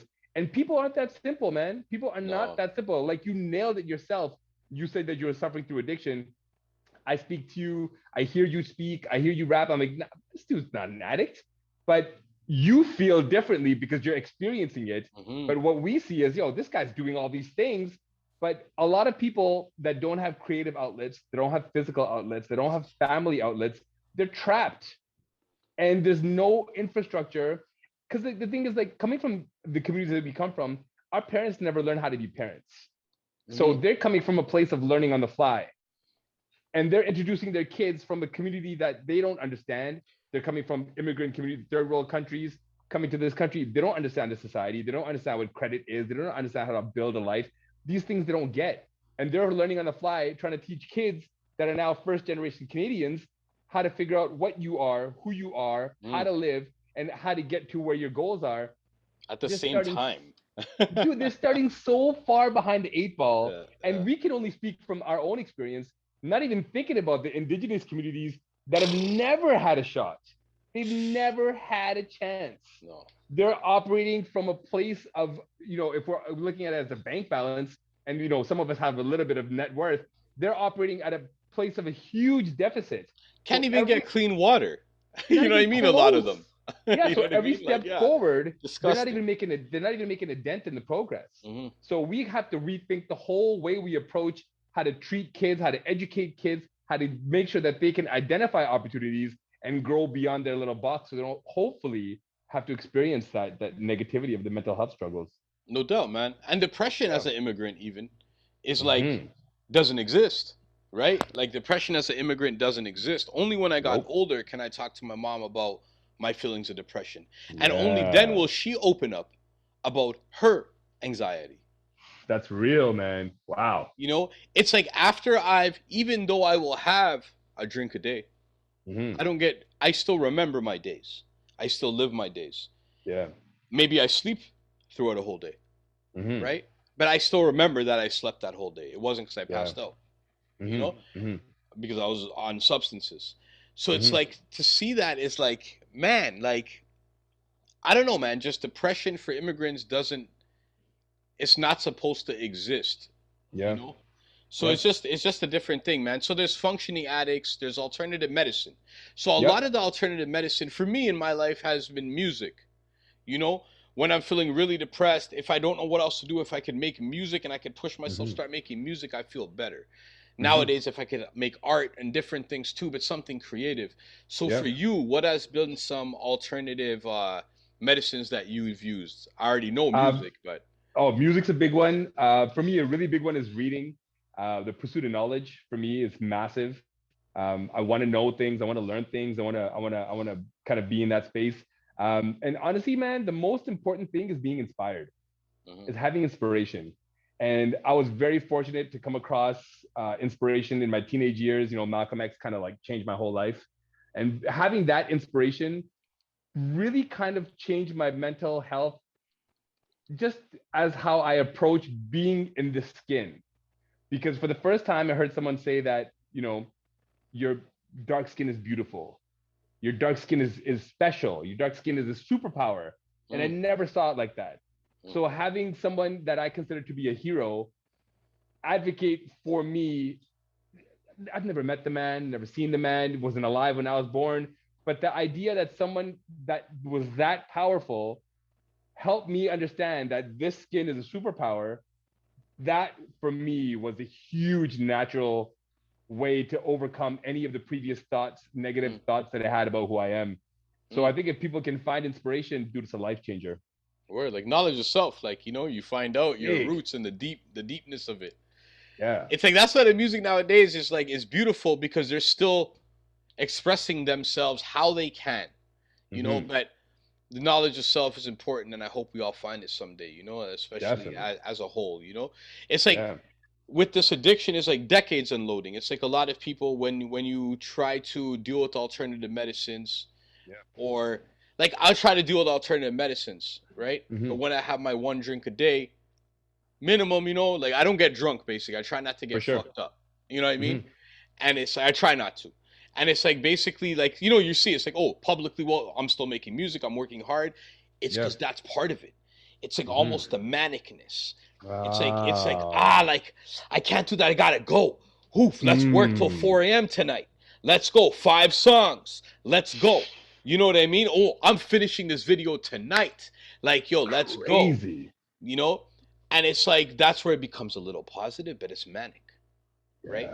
So it's also because if any free time to think without addictions, muzzling the mental health, muzzling the years of depression, think about it. It's like unloading. Anyone who's trying to quit, it's like unloading decades of be a man, shut up, stop crying. You know what I mean? It's like unloading the truth of the realities is like really hard. So it's like, that's why alternative medicine is a cool thing. We've been talking about Kratom in one of the interviews. We spoke about Blue Lotus. We spoke about different ways to quit cigarettes, you know. Then there's magic mushrooms, right? You know what? 1 second, man. Yo, Wet Water. Let her know about magic mushrooms, man. All right, boom. He was going to do his thing. You know All right, so Wet Water just talked about magic mushrooms. For me, I have microdosed acid.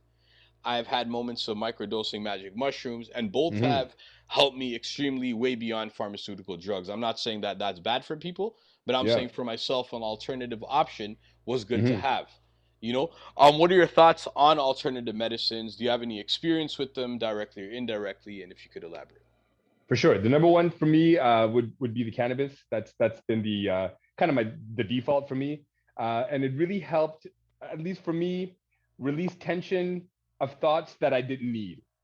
So it kind of helped me filter out the things that I needed to think about and things that I didn't need to think about, and that alleviated so much pressure just from the daily grind that we got to go through.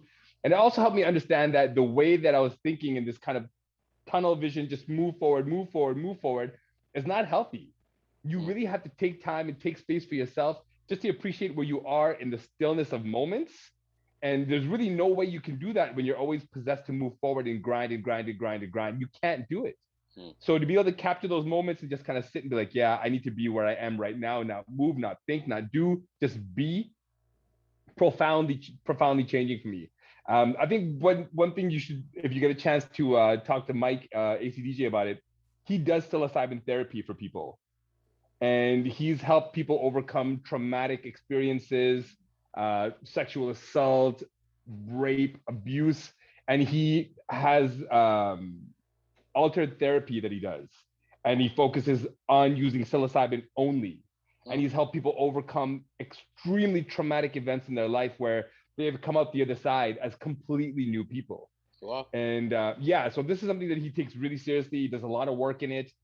He's got a website called Altered Therapy, and he does it for free. It's all free. Shit. Okay. He provides the resource, he provides the psilocybin, and he provides the experience and guides you through the experience. Doesn't charge $1 for his services. Wow, man. Yo, I've done it on my own. You know, and the first times I've done it on my own, it was like an experience. Like, yo, one time I went to Walmart. Sure. I went to Walmart to buy some stuff. I forgot that I microdosed, but it was the beginning of me microdosing. And I macrodosed. Basically. I was fine until I got out the car at Walmart. And then everything felt soft. I'm like, oh, fuck, I'm going to be in Walmart for hours. I remember going up the escalator. It was all glass. I felt like Simba in The Lion King. I swear, that's exactly how I felt. I felt like Simba in The Lion King. And it was like a city of merchandise. Like, oh, it's amazing. Yeah. Hey, yo, speaking of that, I will get at that, brother, because I'd love to speak about that because, and even ask him for some advice, because I feel all of these alternative medicines are natural medicines. Like, our pharmacies basically use tribal medicines and tribal techniques, and they add sprinkles of poison in it. So you need more. Yes. You know, there's no end game to that. You need more, you know, and that's it, man. So push it, man. But we gotta be careful. We gotta be careful to not let it get bastardized, because I know psilocybin is being used in like clinical trials for like Alzheimer's and dementia and PTSD, and they're getting incredible results. But you know, once that happens, the pharmaceutical industry gets a little taste. They're gonna bastardize the product and change it all. So we gotta make sure that if we can keep it with the healers, it's got to be done by the healers, and it's got to stay in that space. Yeah.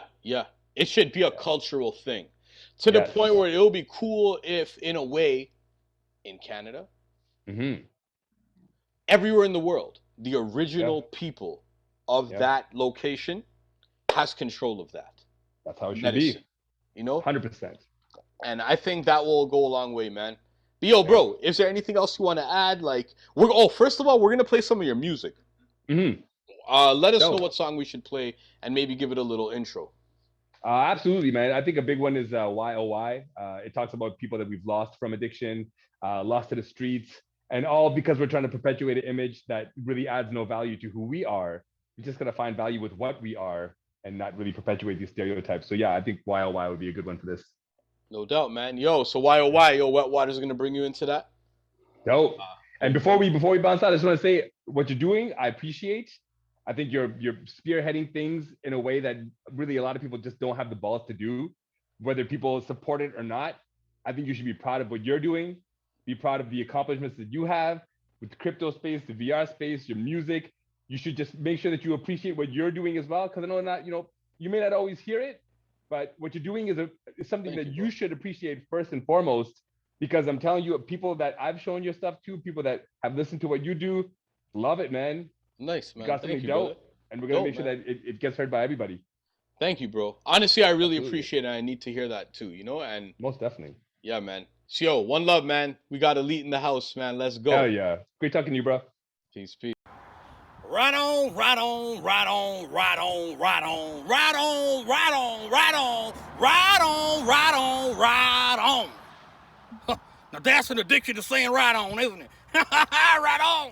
This is Wet Water Miz again, and I hope you've been enjoying the pre-show to the 24-hour drugs telethon. It's going to be amazing. If you made it this far, stay in your seats, or maybe go to the bathroom, or maybe pee in your seat. Do what you gotta do, get the bull pumping out the way, cause you know the 24-hour telethon's about to be on the road, and you gonna love it. Until then, let me just say another special thank you to King Mizo doing his thing. Ooh, thanks for the co-host and interview. Loser.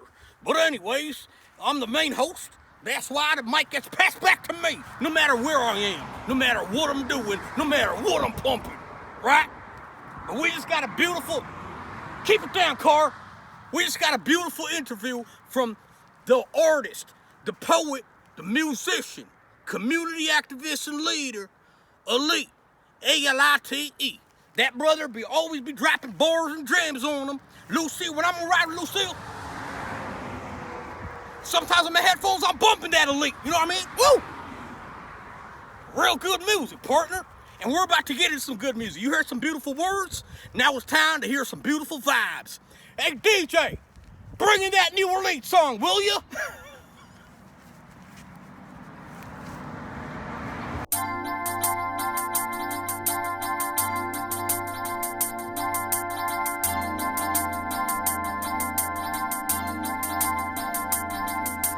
Why, oh my, in the city it's a pity we all trying to survive. The world is a ghetto, there's no place to hide. We gotta keep it moving one step at a time, one step at a time, one step at a time. We gotta keep it moving one step at a time, one step at a time, one step at a time. One step at a time, carry forward, my J's laced tight. The city in my rear view carries on behind. Fan city lights blaze bright in the sky. Passerbys pass me by, show love to the A-Alive. That's the life. Trying to live above the strife in this world full of dreams. I want it all before I die.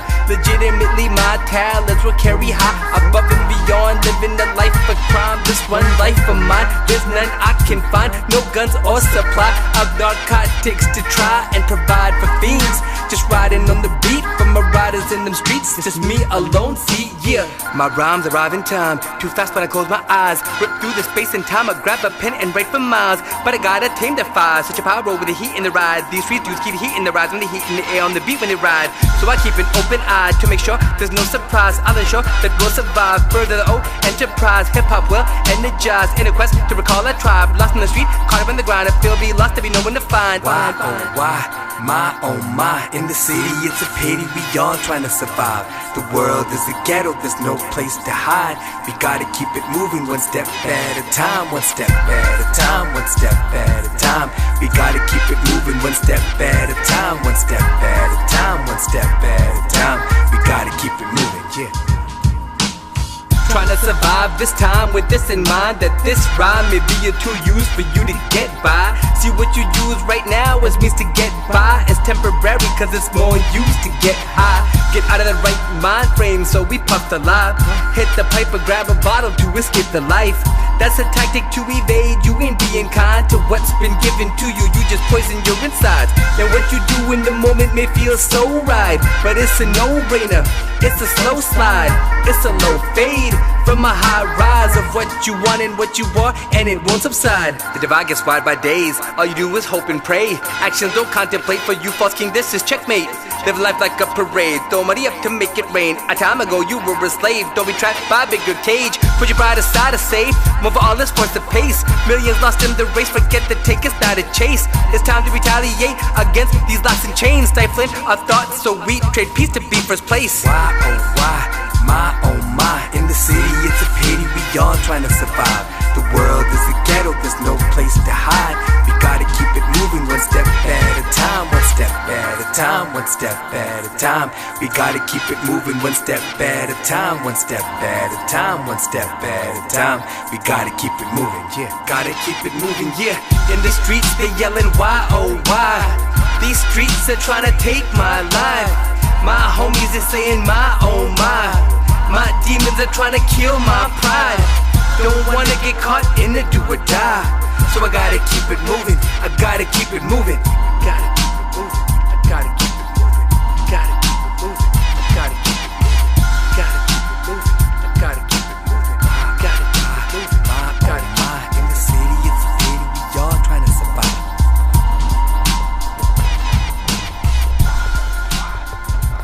My city is a pity, we all trying to survive.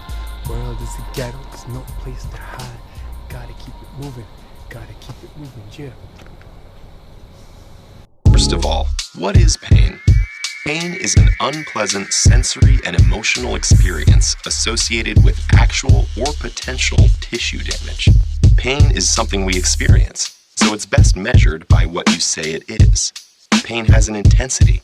You can describe it on a scale from 0, no pain, to 10, the most pain imaginable. My pain is chronic, constantly pressing my button. Depression in Gotham, my city's under attack.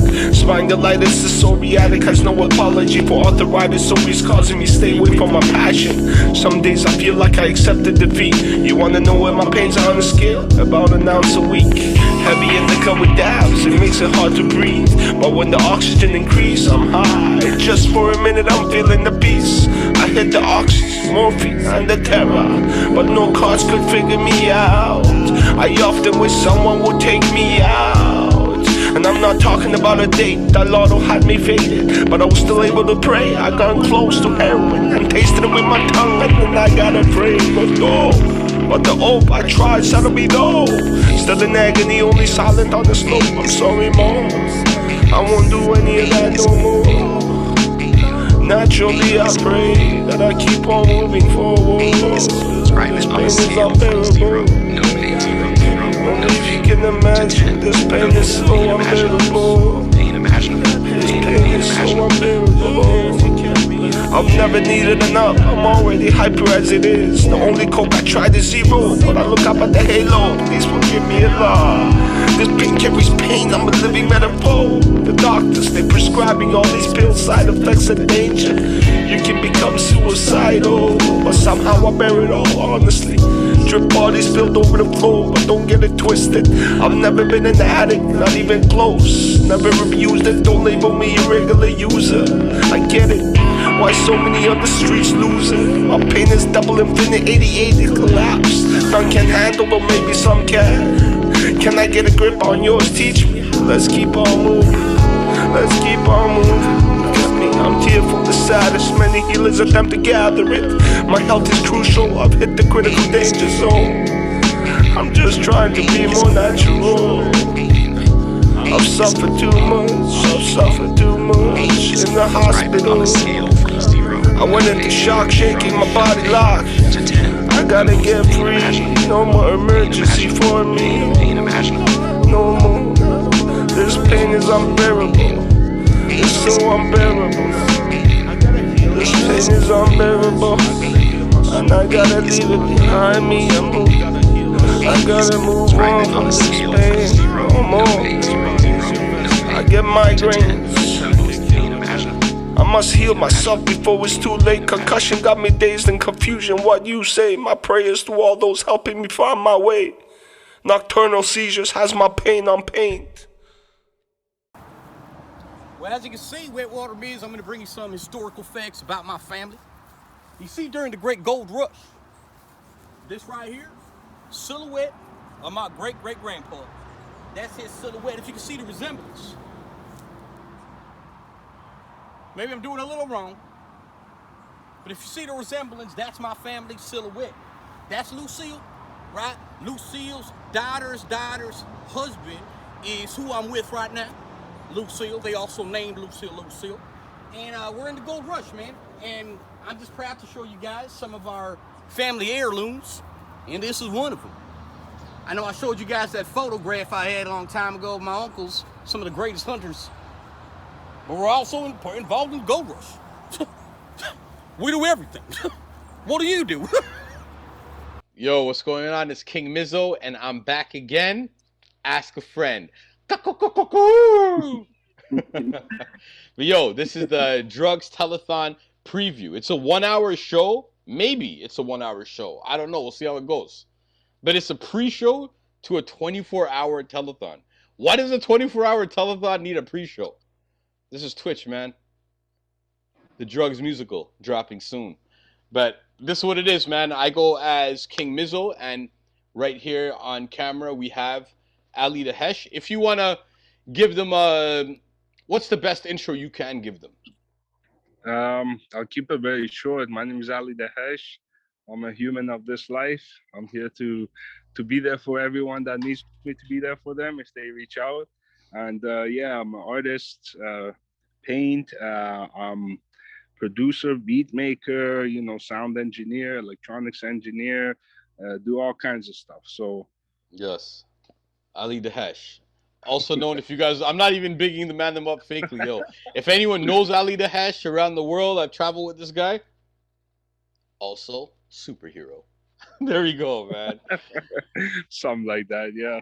But yo, man, I'm just gonna get straight to it. Answer what you want to answer, you know, and we could just be free about it in reality. Yeah, for sure. Thank you for having me on here, by the way, and it's a pleasure to be on this. Yeah, no doubt, man. Yo, so has addiction affected your life directly or indirectly? If so, maybe an example or elaborate on it. I think addiction directly and indirectly affects all of us, right? So when we talk about addiction, really, there's so many things that come into play. Like, I'm not going to sit here and define it, but personally, I myself have gone through a lot of challenges. I'm not going to pinpoint it, but, you know, sometimes you look at, you know, drug addictions or alcohol addictions and things like that that are going on in common society. But then we also look at our addictions with us. So, you know, but one of the addictions that I spoke about in one of my albums, actually, as well, medical conditions, is basically prescription drugs that you get. And I think that leads into a bigger issue. The systematic way prescribes, you know, these drugs to people that maybe don't require that type of treatment. So then they become dependent on that. And what happens, it leads to, you know, deeper drugs that come from the streets that are still probably pushed through the systematic ways onto those streets. So for me, like, you know, because of my medical conditions, I actually had to take morphine. I had to take certain heavy drugs like that, where it did affect me, and trying to come off those drugs was very challenging.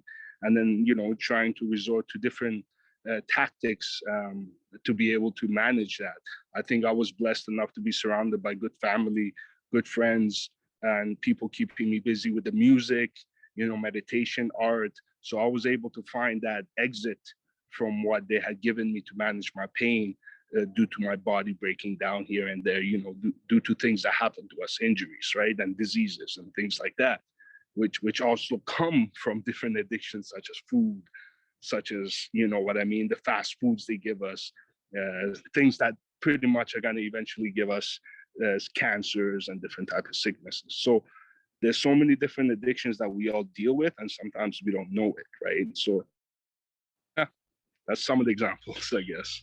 Okay, I can elaborate so much more on that, but then this is like, I want to, but I'm going to continue though for a second, because all right, so spiritual addiction, like different addictions, like spiritually even.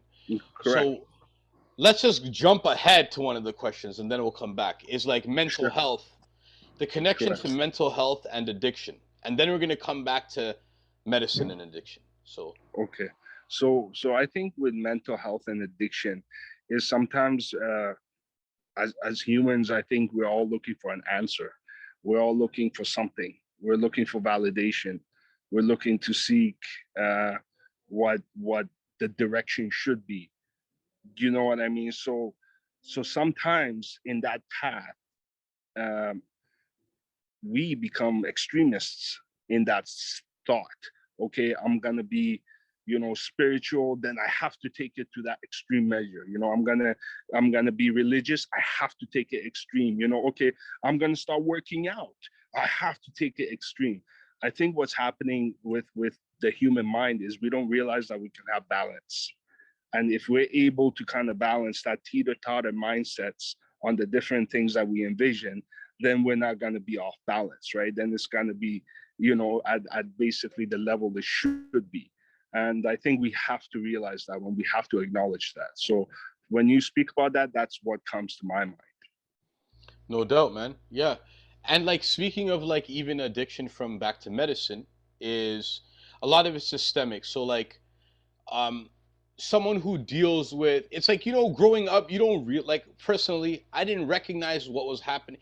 Often I recognized what was happening while it was, but for most part, while it was happening, I was in La La Land seeing something else.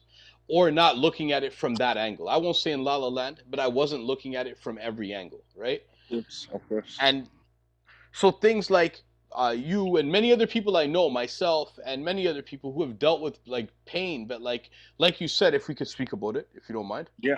And cut me off anytime. Of is course. the medicine, for pain and stuff. It's like working at the shelters. Most of the stories I hear when I used to speak with like the people that live at the shelters that become my friends, man. And I speak to them and they tell me their real story that they're not afraid to share. A lot of it is like, I was just the boss in this company and then I fell from the top floor. Then I was on pain medicine. Then they just took me off of that medicine without weaning me off.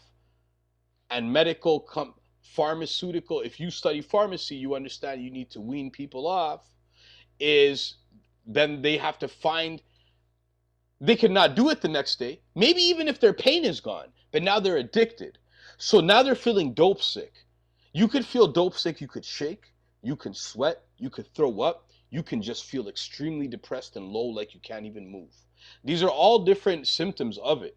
And then for people to get by, it's like, what are you going to do? It's like, let me just hit a little bit of that opiate. A little bit of that opiate. Me and you both know many people that have been addicted to opiates. I have been addicted to opiates, And harm reduction is one of the many things that's helped me, people like you, and obviously friends and all of that. So if we speak about, let's go to harm reduction now.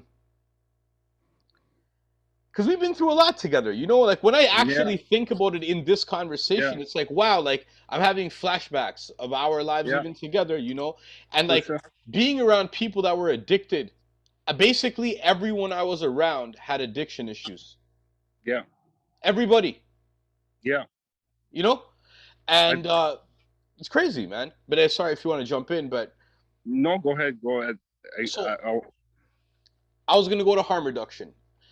Harm reduction for me personally became music. I would make music to not feel depressed. I would make music to express myself. I would make music to like speak to myself almost. But that ended up speaking to other people because we're all going through addictions. For right? sure. And just like your music, that's why Ali Dahesh's music touches everyone. So let's talk about that aspect of harm reduction first. Music and how it's helped you and how you feel it's helped others. So it's interesting, like when you say harm reduction, right? And when I think of that is how much harm are we dealing with, right? As a single person, what we've been through. And like you said, you and I have been through a lot, right? But however, you in your past, you've been through a lot as well too, prior to you and I meeting, and same with me. So like being, refugee and dealing with that PTSD mindset and that leading to like different types of challenges and addictions, it kind of made me voice myself. It made me make music. Like that's how initially I started making beats, because I felt like I was in a meditational state of mind and I was able to get myself balanced so that I wouldn't go do any, I would stay away from the crowds that would basically go to bars and, get super drunk and then go to next party and then they're doing the cocaine stuff, all that stuff, they're doing MDA. Like I stayed away from that stuff because of music. Like that was the circle that could have easily pulled me in. But because of music and the conscious music that I made, I stayed away from that type of crowd. However, that stuff followed me later in my years, and I still stayed away from it. You know what I mean? Like I'm proud to say that I've never snorted a line in my life before. Bro, You I've know, been on but tour with you. exactly. Sorry, you But go on. Go on. Yeah. I will say that I've smoked a fat ass blunt. You know what I mean? And that's my honesty right there. Right. And there are things that I've chosen not to do. And there are things that I've chosen to do based on my spiritual decisions and based on challenges that I had in my life to understand that I have the self-control over it. Yeah. So certain things that I feel like would have took that self-control away from me, I always weird and stay away from it because I was able to meditate through music. And I was able to, you know, voice my expressions about my PTSD, about being a refugee and a war child and all that kind of stuff, right? So I was able to get away from that, you know, but then later on, it became to the point where, again, the magnet of those type of issues started coming around me once I started going deep into the music industry. Like, you know what I mean? Where we were surrounded by those folks, Mizzo. Like, you know that. You know, there was a lot of that stuff around us. Boxes of drugs given. Like, you arrive on tour, right someone's there. like, hey, we love you. So here's all these drugs that'll kill you. And they don't understand that's what they're giving us, you know? Exactly. So one thing that I kind of affected me later on in my music life was I'm starting to see that music now is attracting that type of stuff as well. It's not just getting me away from it. So that's when I resorted to painting.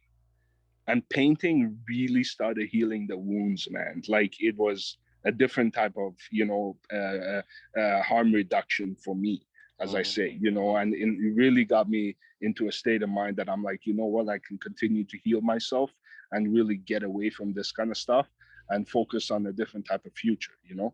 Right, exactly. Okay. Well, yeah, man, that's beautiful to Yeah. hear. Like, and that's the thing. So there's different, even harm reduction is like, when people like working at the shelters, it was the same thing. It was like I'm working at the shelters while still doing drugs. You know, like Yeah. I remember being on tour with you and like the addiction's calling, but you've never stigmatized me. I'll say, but you've spoken to me as a friend with concern at the right times and even tried to give me advice and be like, let's go, you know? Yeah. And a lot of the times, yeah, I just went and it didn't happen. And we just went and bought food. And it was gone. I was better. And that's where, like, I acknowledge my role as a person in the circle that I'm in.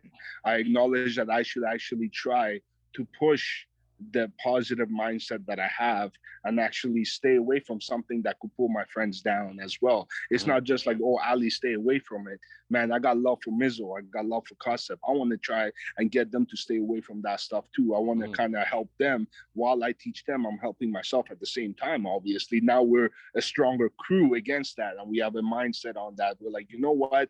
Even though we made our mistakes, even though we've had our challenges, we can outgrow this together, you know? And even though we're all distanced in different places now, we always remember those days that were amazing and were healing to us. We're providing healing, you know, mechanisms to our soul. Lasting memories. Lasting. Yeah, Those are lasting memories and lasting mechanisms. Good word. Like, yeah. Lasting. Exactly. Like, a lot of those things have lasted. And I'm just adding on to them. Still. Yep. It's like still, like, you know, still, I'm still dealing with, you know, I don't deal with no hard drugs like these, you know, I don't bang up or anything. I still have my liquor thing. I put liquor in my system, and it's like without liquor in my system, I feel depressed. I don't put liquor in my system to get drunk and blackout like I used to do every night back in the day. Yeah. But a little drop of liquor in my system keeps me less depressed. It's really self-medicating because if you take medicine for depression, the side effects of a lot of that is scary. And like me speaking honestly, it's scary. I've tried it and it's scary. And what it can do is almost ruin my life even more in the beginning. They say you got to deal with the first 2 weeks, but the first 2 weeks feel like it could kill me. Yeah. Right? So it's like it's a different path and no stigma, harm reduction. So let's go to alternative medicine, but healthy medicine, right? Anton's going to be interviewed later tonight, you know, and speaking of all that, like I know alternative medicine, we spoke about Kratom in another interview, things like Blue Lotus. Actually, Blue Lotus is one form of alternative medicine. It's natural medicine. And we're going to let Wet Water Miz explain what it does. Wet Water Miz, what does Blue Lotus do? Okay, that's it. We'll come back. It's gonna chop. All right, so okay, yo, so we're back, man. So Blue Lotus. Blue Lotus was a great thing that helped me stop slowing down on putting cigarettes and too much cigarette in my weed. You know, Blue Lotus then helped me stop smoking weed. I used okay, we talked about Kratom earlier, how like in another interview it helped me stop with opiates. But Blue Lotus helped me stop smoking weed. I smoke weed again, right? And I'm back, but I don't want to smoke weed anymore. And I'm going to not smoke weed eventually, right? But I'm not going to beat myself up about it or let any stigma attack me for it, you know? And it's weed, there's not that much stigma. But Blue Lotus helped me stop smoking weed because I would drink Blue Lotus. I didn't want to smoke anymore. I didn't want smoke in my lungs, period. For sure. So I drink Blue Lotus to calm down. And it worked. And it worked to the point where I quit weed, I believe, for like 3 months, man. And it was amazing. Like a really clear 3 months. It was beautiful. And I'm going to do it again.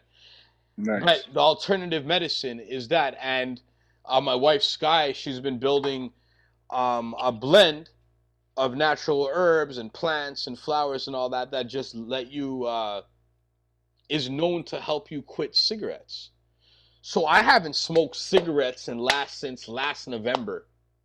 And I haven't had one cigarette since last November. And I don't know. I feel like I never will. That's one thing I feel like that's done. You know, I won that one. You know what I mean? Like, yeah. And so what do you feel about alternative medicines? What do you feel about I know you're not an expert. No one's going to take your advice, you know, but no, and that's everything that I've said today. By all means, I'm not expert. It's just our personal experiences, what we go through and what we're learning as we go through that, right? Exactly. I think for me, alternative medicine is really like in so many things, right? It's not one specific thing. Like I mentioned, like you can meditate in different ways, painting, music, yoga, you can exercise, you know what I mean? You can cook healthier foods, you know what I mean? Again, like for me, when I say cook healthier foods, it doesn't mean I'm going to become an extremist, but I'm going to do my best and not have that bag of chips and, you know, have a salad instead. You know what I mean? Like those are the things that I'm going to do best for myself and educate myself on why I shouldn't have that bag of chips and why I should have the salad. So alternative medicine is really on the choices that you make in your life to make this body and make this temple more whole and more complete, because this is the vessel that we have here. So we have to do our best to take care of it. You know what I mean? And honestly, sometimes I always say when our soul passes, the repercussions of how we treated our body actually leaves with the memory of the soul. And a lot of people will say, well, memory is from the mind, but no, that soul is gonna have like a muscle memory. It's gonna go, you know, to the next level. That's why we're here. We're gaining from what we have in this earth, right? Onto the next level. God knows what it is. But what I'm saying, the alternative medicine really comes down to how you're going to treat yourself. And it should be something that makes you feel good. Because if it doesn't feel good, obviously it's not helping you, right? Like it should actually, like you said, it was beautiful when you drank that Lotus, you know, and it helped you. It was beautiful that you actually did 3 months without smoking and stuff like that. Like you use very positive words, you know what I mean? So it actually had like lasting effects in your life, because now when you talk to me about it, you say it in such a positive manner. So it's really the mindset, and alternative medicine is everywhere, and making healthier choices in everything you do in life. And, you know, like even going to work, coming home from work and saying, oh my God, I hate my job. But what if you come back and say, you know what, I love my job. It's very challenging. I'm going to try to figure out what I need to do tomorrow to be able to be better at it, or, you know, to make my mindset different about it, right? So it's really a mindset. I know it's really hard for some folks to say, well, you know, you're not saying anything that makes sense from a perspective of like, I need to go follow this direction. And that comes back to what I said earlier in this interview. Like we have to find a balance, you know, for what works for us. What works for me is not going to work for you, Mizo. You know what I mean? So find that thing. And that alternative medicine for me, it's been a lot of things. And you know, having love in my life too, like having, you know, my wife in my life now, like she's been such a light to me that it's pushed me to boundaries I've never expected myself to go, but I'm having so much fun with it. I'm like, oh man, how much further can I go? Like, what else can I do? Like, I'm manifesting this. From that day I told you, I'm changing my mindset, Mizo. You know what? Let me see how far I can take it. So really, prayer is there when you're manifesting something for the future to better yourself. So spread that energy to those around you as well.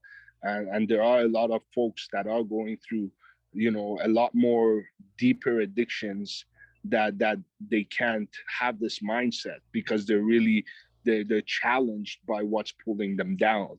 And there's always hope, though. You know what I mean? So there's always hope. There's always faith that you can turn to, and changes coming when you've hit the lowest. So when you're ready, Yeah, it's exactly. like when you're ready, it's going to happen. Same, it's been hard for everybody, like mental health, depression, like leading on drugs, whether it's legal or illegal, whether there's stigma attached to it or no stigma attached to it, whether you yourself attach stigma. If I have one beer a day, no one's looking at me weird. I look at myself weird because I know what beer is to me. Correct. Right? Correct. And that's why that one beer is not doing anything, but it is. It's a self-analysis. You do a self-assessment. Yeah. You look at yourself and say, okay, what is the state of my life right now? And am I happy with the state? What can I do to change the state if I want to change? What are some of the steps I should take?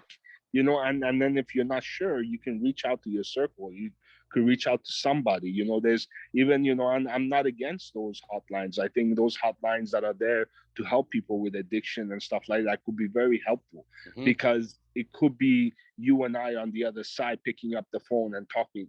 And this story, this one I'm about to tell you, it doesn't have nothing to do with addiction. But like today I went home for lunch, and I wasn't gonna go home for lunch. I went home for lunch, and then when I came back on my drive back to work, I saw an old lady had fallen, and she couldn't get up, and she like the dedication she had into getting herself back up, I couldn't believe, because I'm pulling up on the road in a busy road. So I right away see her struggling, trying to get up, but not just sitting down and saying, oh my God, I give up. She already going. She was pushing to get up, and she couldn't. I pulled over my car, and then another car behind me pulled over.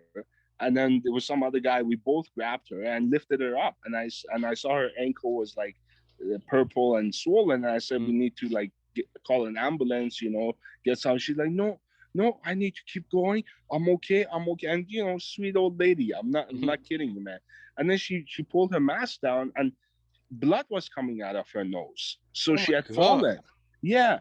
And I'm like, yo, you're bleeding. Like, we need to do something about this. Yeah. And she's like, no, I gotta go. I gotta keep going. I'm okay. I'm fine. My legs are always swollen. I'm okay. And another car came, this lady, and she's like, no, I'm gonna drive you where you need to go. So this lady decided to take her, and I was like, I did my part, and then I drove away, and I thought about it, and I was like, wow, like this old lady, no matter what anybody said, no matter what happened to her, no matter how much she was bleeding and how bad she felt, she pushed herself to get up. People helped her get up, and she still said, I gotta keep going. Yeah. She didn't say, I'm done. Yeah. That's a lesson in life. We should been here. Yeah, so we should never just give up. No matter how deep you are in all this addiction stuff, no matter how difficult it might seem, never give up. Just keep going. It's facts, man, because it's never done, man. It's never done. Yeah. When people I work at the homeless shelter, when people would leave the detox, I loved when I got detox shifts, and like people would leave, and they have to come back at a certain time. But if they come back after a certain time, or you can tell they're on drugs, you have to take them in the office, and you have to search them, empty their pockets, flip everything upside down. And I was like, yeah, man. Like, basically, you'll see people with shame. Like, I've seen people, like, looking at me. I'm walking down there at the bus shelter, like, they're hiding because they see me. They're in the downtown east side, but they're hiding because they notice me walk by, Because I know why. Because they feel the stigma and feel shame. It's like, and I'll stop and like, yo, what's good? You all right? Yo, bless. Yo, good seeing you, man. It's like, yo, man, that's the thing, bro. You got to keep going till it works, man. I'm going to see you soon, right? Like, boom, you know, and you see people again. And I've actually witnessed people try over and over and over and over, win, and then fall again, but try again and again and again. And that's fine. That's beautiful. It's like, same thing what you're saying with your wife, same with my wife, bro, and like, help me get sober as I can be, you know, and not as I can be, sober as I am at this moment. And it's like just this, it's hard. It's hard, man, especially while you're trying to get sober, but you have mental health things behind it to deal with. And that's why you were drinking or getting high in the first place, to cover those feelings. And now you have like decades of feelings just pouring out, and you have to figure it out. You know what I mean? And it's really difficult, man. And that's why you got to keep trying, man. So those are beautiful and it's words, life, man. That's why God's giving you the years. If God continues to give you those years, those days, those seconds, you make use of them and make the best use of them. And if it doesn't work out the way you planned it, keep going. Like, there's still more time if you're still around. You know what I mean? So that's what else can I say? But you know. Yo, beautiful, brother. Yo, honestly, man, we'll link your music and stuff, and if you're game, we're gonna play one of your music videos after this. So thank you very much. I really appreciate everything. And like I said, anybody dealing with addiction, reach out to somebody, talk with somebody. There's all sorts of, help out there. And, it could be a friend, it could be a family, and it could be some strangers, but you're not alone. So just know that. No doubt, man. Beautiful, brother. Yo, let the people know that the song they're going to be listening to, and bada boom, bada bing. You pick whatever video. If it's a music video, I would say Rotations, shot in Morocco with my brother Rob Stir and Salah. We toured all of Morocco. That really taught me about a lot, a lot of lessons gained in that trip. So Rotations, and it has a lot of good messages in there as well. So lots of love. And if you want to check out an album that actually talks about medical conditions, pains, and addiction like that I have, it is Medical Conditions, it's called, and that's produced by Prince Armand, Bobby Britton from out in Toronto, and all the beats are on there. But one track on there is called Pain, and on that track I really talk about what I dealt with. And which one that is. So I love Pain. I love Pain. Let me take that back. I love that song, Pain. Yeah. So and I'm going to we're playing that song. Because first of all, this is the pre-show.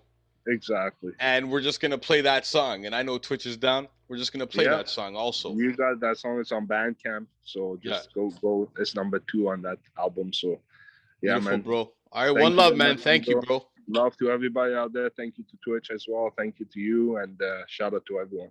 Peace. Boom. Wet Water Miz here. What's going on, guys? I hope you guys been enjoying the pre-show of the 24-hour drugs telethon.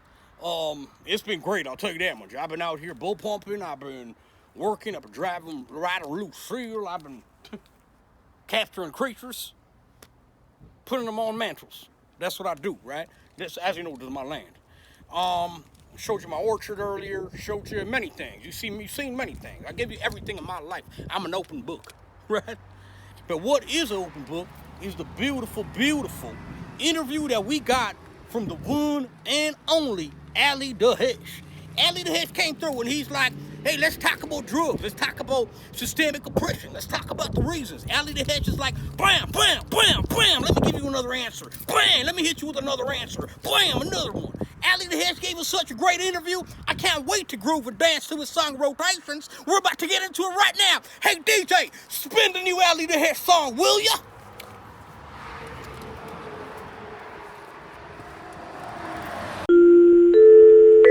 Colgate Production. Respect to Louis Sad from Russia. Yo, shout out to everybody. Empty-handed warriors. We wolf motion. You know what it is. Alite Dahesh here. The world got me on rotations, evolutions on the stations, glorifies the movement of this plantations. I walk through the souls of the peeps that hate our demonstrations. They demons with no sense of any appreciations. The world got me on rotations, evolutions on the stations, glorifies the movement of this plantations. I walk through the souls of the peeps that hate our demonstrations. They demons with no sense of any appreciation. As I spit this track, I extract the saliva, a fountain of my wisdom, the consistency on the verges to improve. Society grooves to show and prove. Talents in the rogue whoa. We broke the core like a broken decor. Antiques shattered, evolutionary records. Revision fast lanes on the course ends with an applause. The speed at which we move no longer accomplished. Fast lane nitro alarm this wake up. Please be a modest. Respect the true hip hop culture. Regardless of your knowledge, education is always accessible. Like a smoke that enters your ears in the form of a decibel. Vegetize the animal, deep earth crust, drill explosive. Inject the cannibals, technological animals. They got us watching the lab episodes that test on the mass scale.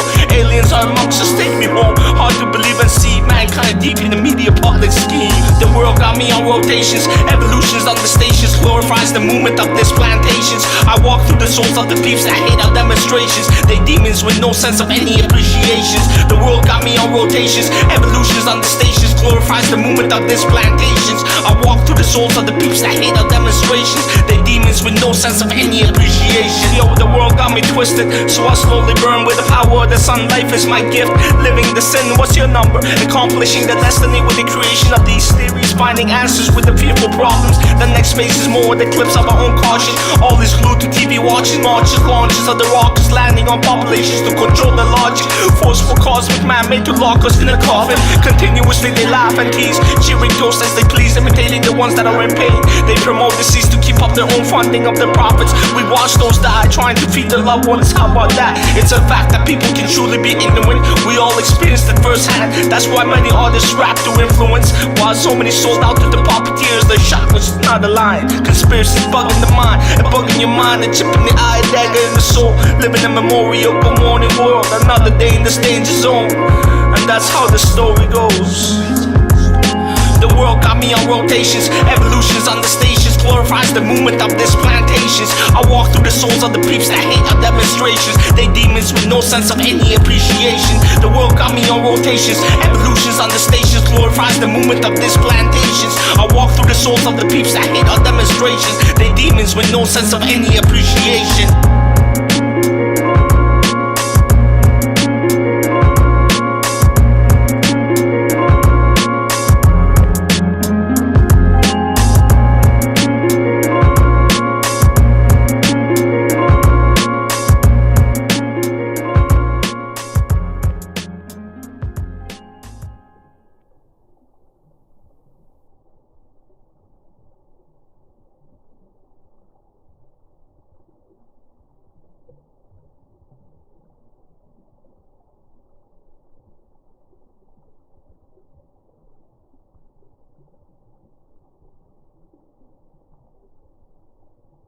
What's going on? It's your brother Mizzle, and I'm here with the brother Chris from Depths of the Dark Side.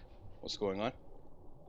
How you doing, man? Thank you for having me there tonight, man. And yeah, no, I appreciate everything that you guys are doing and stuff. So yeah, take it away and let me know what we're doing. No doubt, man. Well, we got at you. I got at you because it's very last minute, man. Like this thing it's a telethon about drugs, but things attached to it. It's mostly about harm reduction, stigma, how it attaches to homelessness, how mental health and addiction are, related in ways, and how homelessness can be related to that, how the stigma attached to it plays in, police brutality. So there's like a whole list of things we can talk about, but they're going to talk about it on the show. This is the pre-show.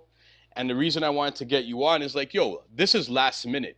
This is the first interview that I've actually done for this thing last minute because I've been trying to cope with my mind, and it's been so hard, and I've been pushing this back and back. I've been really depressed, and I'm still dealing with dependency, addiction and the dependency, with alcohol here and there. I still feel like I need to have a little drink in me daily, and to some people that's okay. To me, it doesn't really help my mind. It makes me not feel good, so it's kind of not cool, but it's like, in a weird way, like this is living proof of what this whole telethon's about. And I'm hosting the pre-show, and it took me so long to even organize with people, you know? So I appreciate you being here. For people that don't know, you have a podcast called Depths of the Dark Side, and you interviewed me on it a while ago. I was one of the first few. Last year, man. Yeah, like you were in the first batch. It was amazing. Yeah. And it was cool because if you want to, I'll let you know, let the people know what the show is about, but it was basically, since then, you've been consistent. You've been getting bigger and bigger names. You have people, hockey players coming through. You have people, you know, from all around, all walks of life and society coming through to speak about addictions, mental health, and things like that. So congratulations on that. But how's that show been going? And tell the people a bit about it. Well, yeah, no, and just to correct you, it's from the depths of darkness to the light of success. But everyone shortens it up. It's all good though. Yeah. But no, that show's been going awesome, man. Like it's just like you said, and it's like not to feed into my ego or nothing either. It's just been growing and growing and growing, and the community I've built around me though with it has just been amazing. You know, I've had you on, I've had so many awesome people on just to share their story. And I believe, you know, at the end of the day, it doesn't matter what walk of life you come from. This is sort of my mission statement too, but it doesn't matter what walk of life you come from at the end of the day. Everyone's story is valuable to me. And, you know, you all have a story. We all have a story. It doesn't matter whether it comes from addictions, from a life of crime, you know, police brutality, like you were talking about earlier, whatever. Everyone has a story, man. And, you know, you're all welcome on my platform to share it at the end of the day, man. I love hearing everyone's story. Yeah, no doubt, man. And that's like a form of harm reduction, you know? So it's like, I'm pretty sure you are familiar with harm reduction. Yeah. Right? And so that'll be cut in. But it's like people will know about it. But it's like basically with that is even just giving someone a platform or a safe space to speak and to be able to share their story and find others that actually relate with them so they know they're not alone. And also learn coping mechanisms from others, you know, is a beautiful thing. And that's why harm reduction is so important. So let the people know if you're comfortable to share. It could be a direct story from you, someone you know, or you can skip any of these questions. Has addiction affected, addiction has affected your life in a way. Is there something you want to share about how it has affected your life and how you've coped with it after? So you could just be free and just speak. Well, yeah, like addiction affected my life for so many years. And but today I'm not ashamed to say it. Like it was an incident happened when I was 10 years old when I was molested, man. And that was me just packing it down. I didn't know at that age, you don't know who to run to or who to talk to about things. So I just started packing those feelings down and, you know, with drugs, alcohol over the years, man. And it just got so bad, but it really affected my life within the last few years though. It was, I'm grateful that I didn't end up homeless, but I was on my way there. I was going through job. Didn't have access to my kids for many months, for a long time, you know.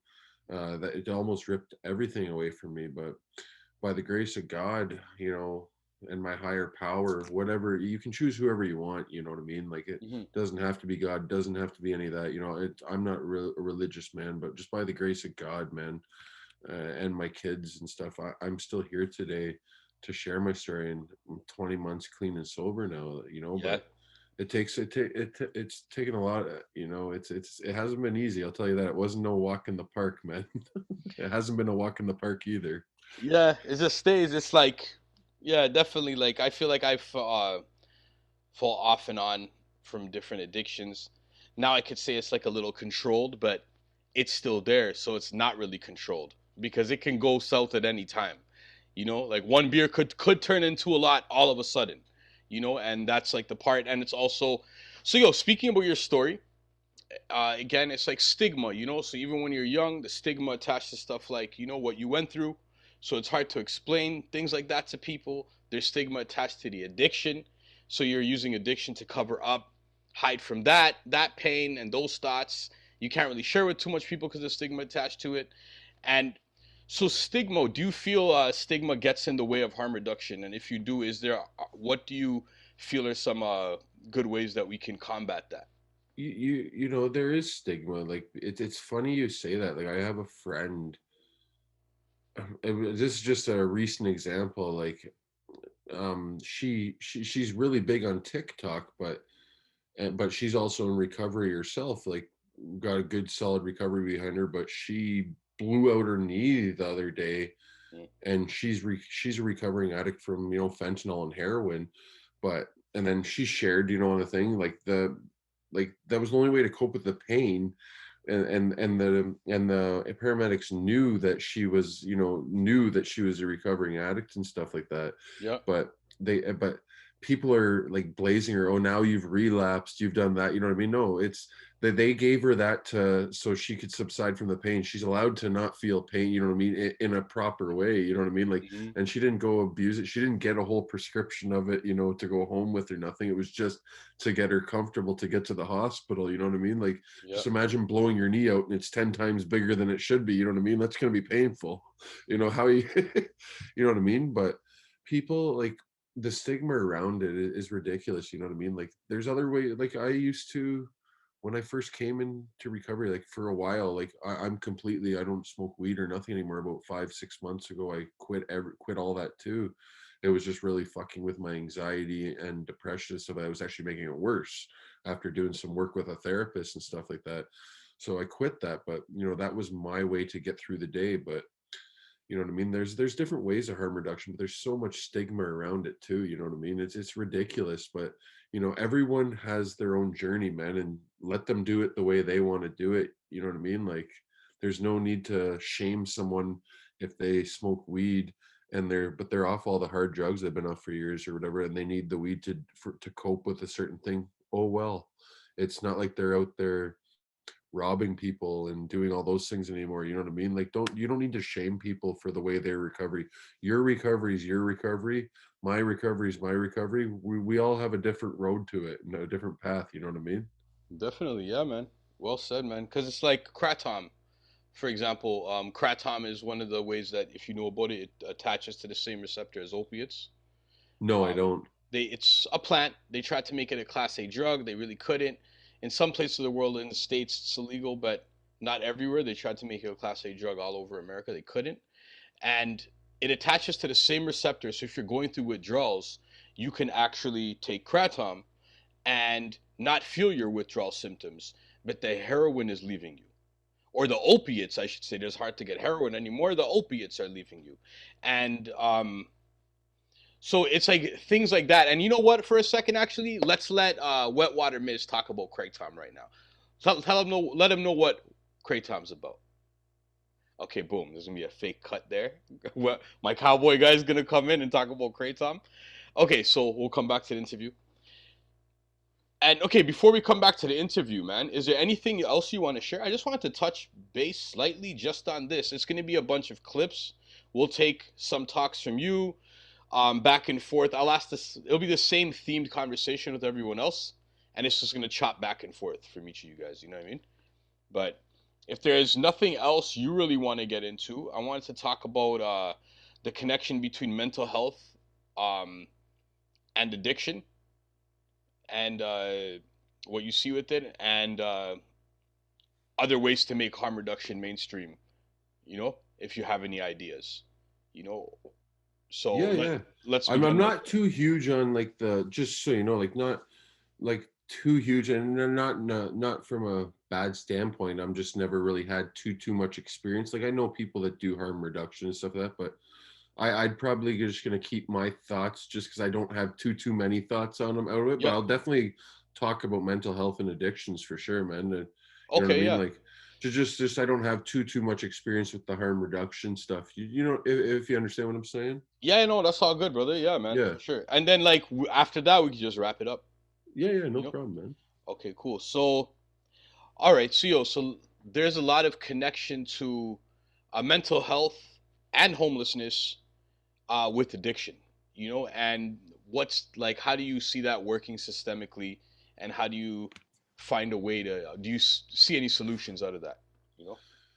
Well, there's lots. There's some good things going on, like in my city here in Guelph. They've just recently purchased now. I don't know if it was the region, the city, and some private organizations, but they recently just purchased a whole motel, and they are going to be building onto that motel. Like it's going to be a shelter for, you know, homelessness, people with addiction problems that are on the streets and stuff like that.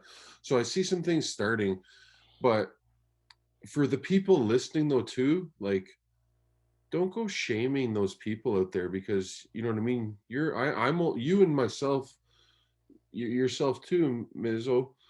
Same thing. We're only a few steps away from being that homeless person on the street, man. It could be fucking tomorrow, man. I could be fucking out of this place. I could lose my job. You never know what could happen, man. That could be you. So like, don't shame them. Don't knock them down. Don't do any of that stuff, man. Like, that's what I try to tell people. Like, some people are so narrow-minded that I work with and my other job and stuff. Like, I just ignore it, because it's just it's hard to even hear. It's shameful to even hear like some of the things. Like, that could be you, that could be your daughter, that could be your father. You know, it doesn't matter, man. Like, go show them some sympathy. If you have no money, man, sometimes maybe they just want to have a quick 5-minute conversation. You could make their day.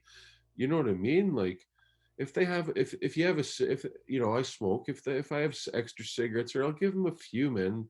What's it to me to give them a few cigarettes when I know I'm able to go to the store and buy another pack or whatever? You know what I mean? They're not able to. Who gives a shit? You know, I personally, you know what I mean? Like, I'll give a few bucks here and there if I can afford it, or I'll try and buy them a meal. You know what I mean? And just show some compassion. Who gives a fuck? Like, I've done it before. I've been out there peddling before, man, and to get some money. I know where it was going. It wasn't going to buy food, like I'm telling those people. Who gives a shit, man? If they want to go buy a couple tall boys or whatever, who cares? It is what it is, man. Well, facts, man. Well, think about it. Like, people like finish work, they're allowed to go out with their buddies, have some like alcoholic beverages, and the government said it's okay. A lot of people ruin their lives with alcoholic beverages, you know, just because the government says it's okay. And after work, that's almost normalized to a certain level, you know? And so at the same thing, it's like, yo, someone who has no home, imagine how stressed they are after their day. They even if some of these brothers and sisters want to get a job, they have to find their ID first. They have to get ID with no ID. All right, there's ways to do it. We have the ID bank downtown east side of Vancouver, but the process of it, when I'm feeling depressed on a regular day with a roof over my head, with rent paid, with food in my fridge, I can't sometimes I can't get up and do what I need to do just because I'm too depressed. So same thing with these people. Just imagine being in those shoes. It's like working at the shelter. That's one thing I always tried to put in my mind. It was like, I was on the other side, and the only difference between me working at the shelter and the people in the shelter is that desk. That desk, move that desk away, and we're the same. We're dressed the same. We're in the same neighborhood. You know what I mean? And it's like very easy just to do that, man. We're the same people, man, going through the same shit in this world together, man. We're going through the shitty world together to find the beauty in it, and we're trying to help each other find the beauty in it, you know? And when we see it, you know, things happen. Good things happen, you know? And it's there. The beauty's there. You know what I mean? I see so much love. I just gotta like expand on that. Like, yo, at the shelters, bro, like I see so much love and care. Like, someone will come back to the shelter and they just made a little bit of change and they got steaks for cheap. You know, like, yo, when you're in that life, you know how to find steak in an alley, and you have links on chicken legs. Like, it's weird, you know? Like, so boom, he comes through and people would be like, yo, Miz, I got these steaks, man. You want one? I'm gonna cook one for all of you guys. I'm like, yo, brother, you just got those steaks. Hold them for yourself. He's like, I'm gonna give them to someone else.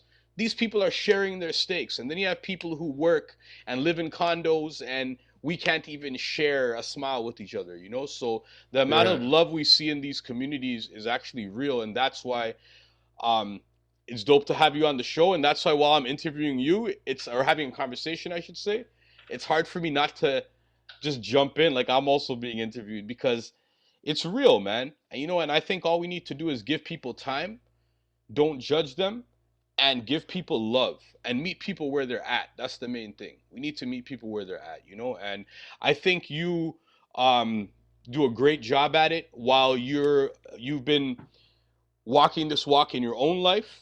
and you've been showing improving to other people as a great way to motivate others, to be honest. And the show you've started last year, it was the success it's seeing right now is beautiful, and I think it's very motivating, man, because people who get to hear these artists, athletes, and they hear them speak about their humanizing struggle, it's gonna help a lot of kids that don't even want to speak about it because of the stigma, So it's a beautiful thing you're doing, man, and like we'll make sure we put links for your show on the page.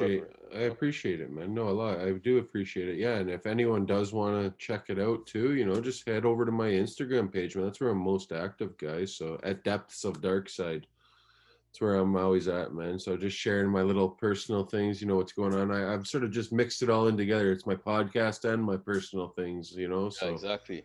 Yeah. But I know you gotta go. You have your dad hat on too, man.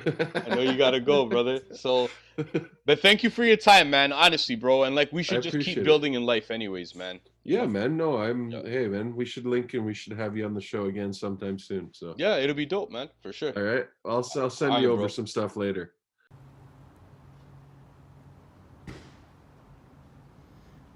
Hey, what's going on, guys? Wet Water here. I'll be back in a second. They're calling me, you hear them, right? I'm busy. I've been really busy. Like I said, I had King Mizo do his thing, co-host, kind of just co-host, because it's not really a big co-host, right? There's no real co-host when I'm around. I'm the host of the most, right? Then you got hope you guys are enjoying the telethon, right? But I'm gonna say a few words. People want my opinion. I'm gonna give them my opinion on harm reduction and drugs. Excuse me, partner. You don't have to use that if you don't want to, Twitch, because it was really gross. I could smell that burp. It just like floated right back into my face. Boom, boom, bull sperm everywhere. It's crazy. People that don't know why I talk about bull sperm is I grew up just pumping bull, right? That's been my whole family trade, just pumping bull after bull after bull. We have trays, crates, houses, just filled, yay high. I ain't neck deep. You know what I mean? That's right, bull sperm. Lucille, that's my lover and my horse. Yeah, and I love her. You could judge me, but I'll judge you right back. Actually, I won't, because that's not something I do. I'm about success. Success doesn't have any judgments. It has movements. And that's what I do. I move. Harm reduction. What is harm reduction? Well, harm reduction is a way to meet people where they're at, right? Harm reduction is not having judgment, not attaching stigma to somebody when they're going through times. Basically not judging them, giving them a free, open space to be themselves, to walk through their addictions with what they're dealing with at the moment, to walk through it. Harm reduction is providing people safe spaces, such as injection sites like they have in the downtown east side of Vancouver, right? They have a few injection sites there. People go there, you can test your drugs. A lot of people get drugs from the streets, right? And they get these drugs, they gotta test them, some have fentanyl in it. Everybody don't want a lot of poison, right? Sometimes people are just trying to heal their pain. And people choose different methods, and you gotta meet them where they're at, right? So that's what harm reduction is basically meeting people where they're at and offering a safe space with no stigma, so they can have the peace of mind to be safe while they're using, and they could have the peace of mind to bounce back and hopefully find that moment of clarity and inner strength to move on. Just like I did with my bull pumping. One day my arm was hurting real bad. I was bull pumping. Should I continue? Should I not? I looked around, everybody's judging me. You don't pump bulls. You don't pump bulls. I just turned a blind eye, put my horse blinders on, if you want to say that, Lucy around, and it was like crazy. It was crazy. I just bull pumped and it was amazing. You know what I mean? And people judge me for bull pumping, but I just said, no, this is harm reduction. That's how I use harm reduction in my own life. I ignore them. I have a safe space where I bull pump. No one can judge me. No one can see me. Harm reduction. Well, I've seen stigma and the fear. People, for example, there's a lot of communities that have a lot of drug issues. All communities do, to a level. Rich communities, poor communities, there's drug issues. And the way I've seen harm reduction change through my time is people are being more receptive to safe spaces and buildings and shelters, right? Safe injection sites and things like that. Places where you can test your drugs before you do your drugs, right? Remember liquor? Remember alcohol? Alcohol was so illegal back in the day that people would be making alcohol in illegal ways, and they'd be drinking that alcohol. They wouldn't know the amount of alcohol in it, and they'd be dying. People would be dying from alcohol. Harm reduction for alcohol was giving people a safe space to use alcohol. Now alcohol just seems like a legal thing you do after work. So harm reduction has changed in many ways. They've been legalizing certain drugs, but also I've been finding that a lot of communities, right, they're like, hey, we don't want no shelters here. We don't want no safe injection sites here. It's gonna bring all the druggers. No, it won't, brother. No, it won't. Use your brain, not your bull pumping hands. Use your brain, right? You gotta separate the two. Bull pumping hands, brain. Two things, two jobs, two times. But harm reduction has changed basically on that level where I think people are being more receptive right now, and they're realizing that change will come once you meet people where they're at. And just passing on stigma does nothing but let people hide in staircases, do drugs, and then you find them dead. And that ain't no joke. It's hard to talk like this in an accent when we're talking about real things. It's really hard, to be honest. But I'm gonna try. Let's keep it moving. Twitch, edit this however you want, partner. What people don't understand about harm reduction is that it's something that is needed. Bringing spaces that promote harm reduction isn't going to attract drug users or people living with addictions. It's going to give them a safe space so they're not doing it in your backyard. They're doing it in a safe space. It's going to create a community of staff members who will be coming around and cleaning the needles that are maybe left behind sometimes in the local parks. But do you want all of the people with drug addiction issues at the moment to use drugs and leave their needles at the park where children play? Or in the staircase where your children play? No, you don't, right? That's why y'all need to understand that harm reduction spaces reduce any type of lateral violence in a way that may come towards children and communities through the needles being left behind, through people being displaced, and through stigma, right? Right on.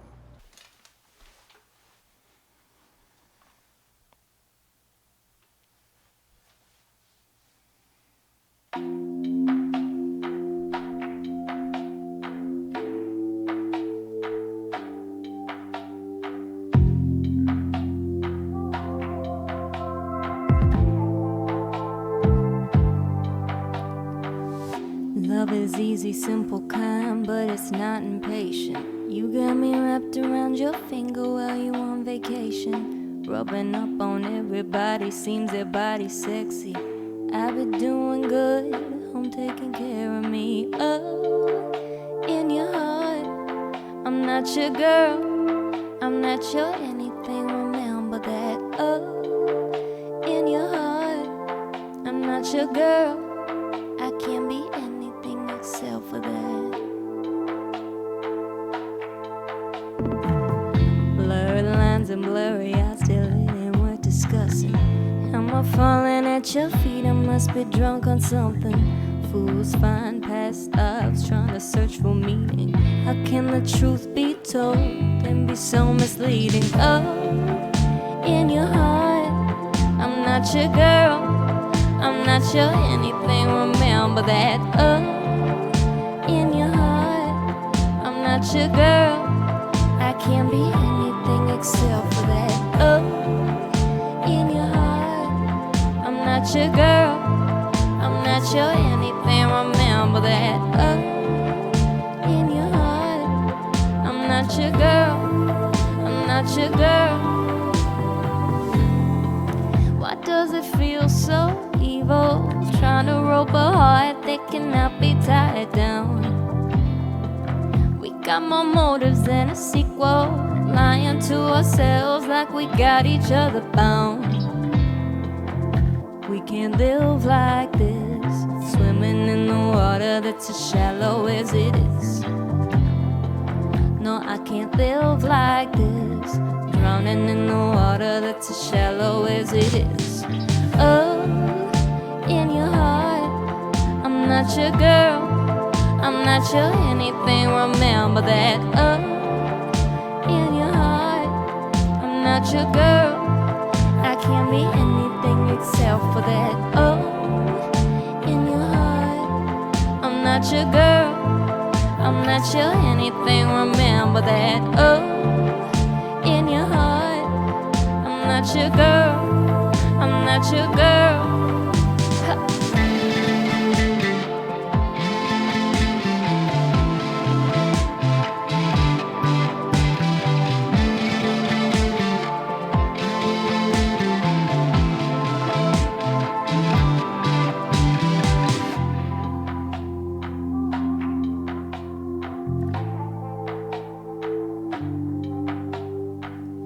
Love is easy, simple, kind, but it's not complacent.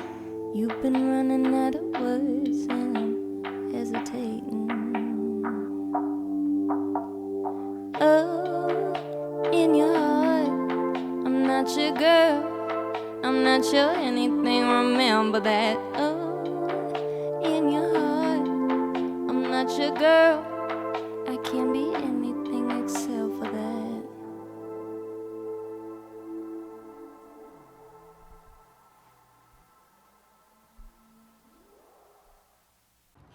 Overdoses. Right on. That's a hard subject to speak about, right? When I hear the word overdose, I think of almost overdose of stigma again. Because a lot of overdoses can be prevented. Overdose prevention is a thing.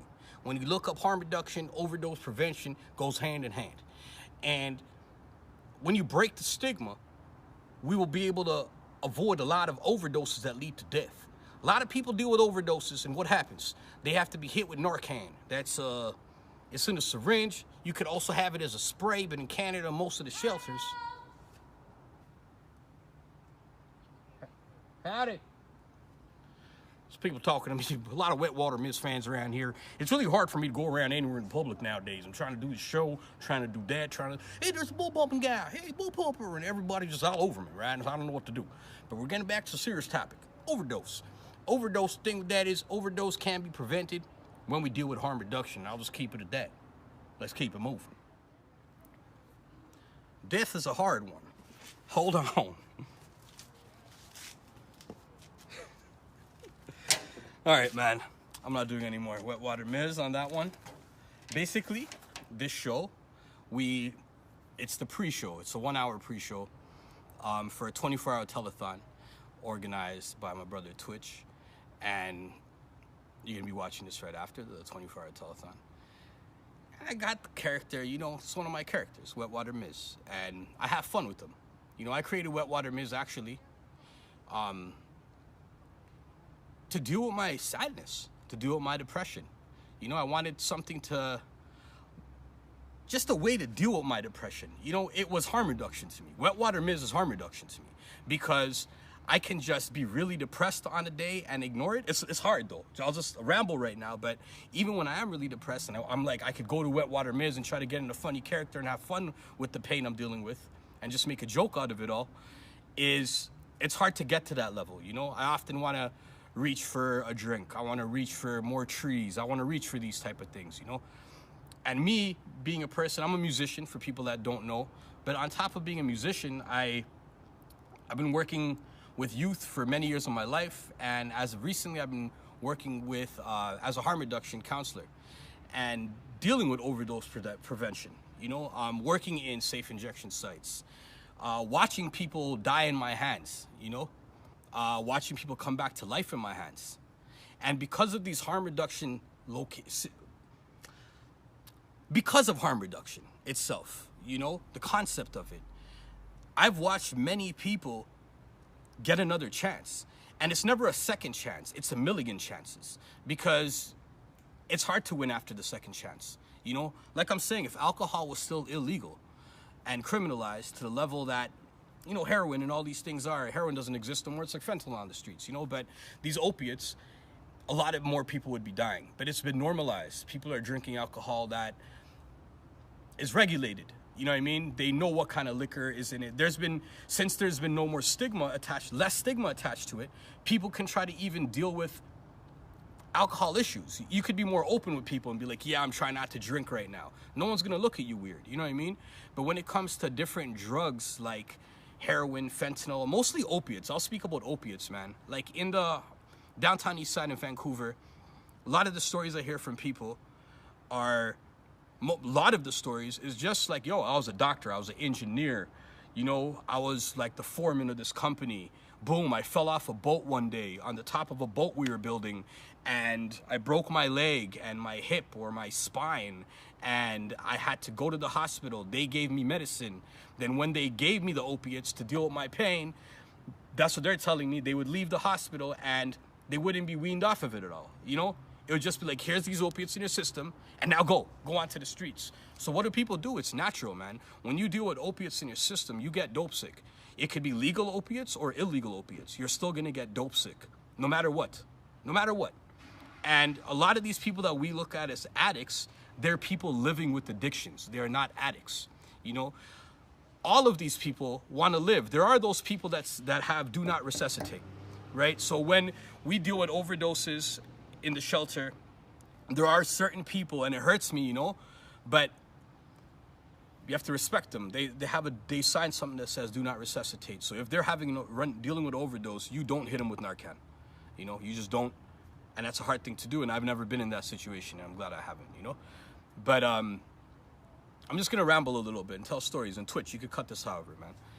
But it's like, when you deal with harm reduction, the thing is you're giving people a fresh chance.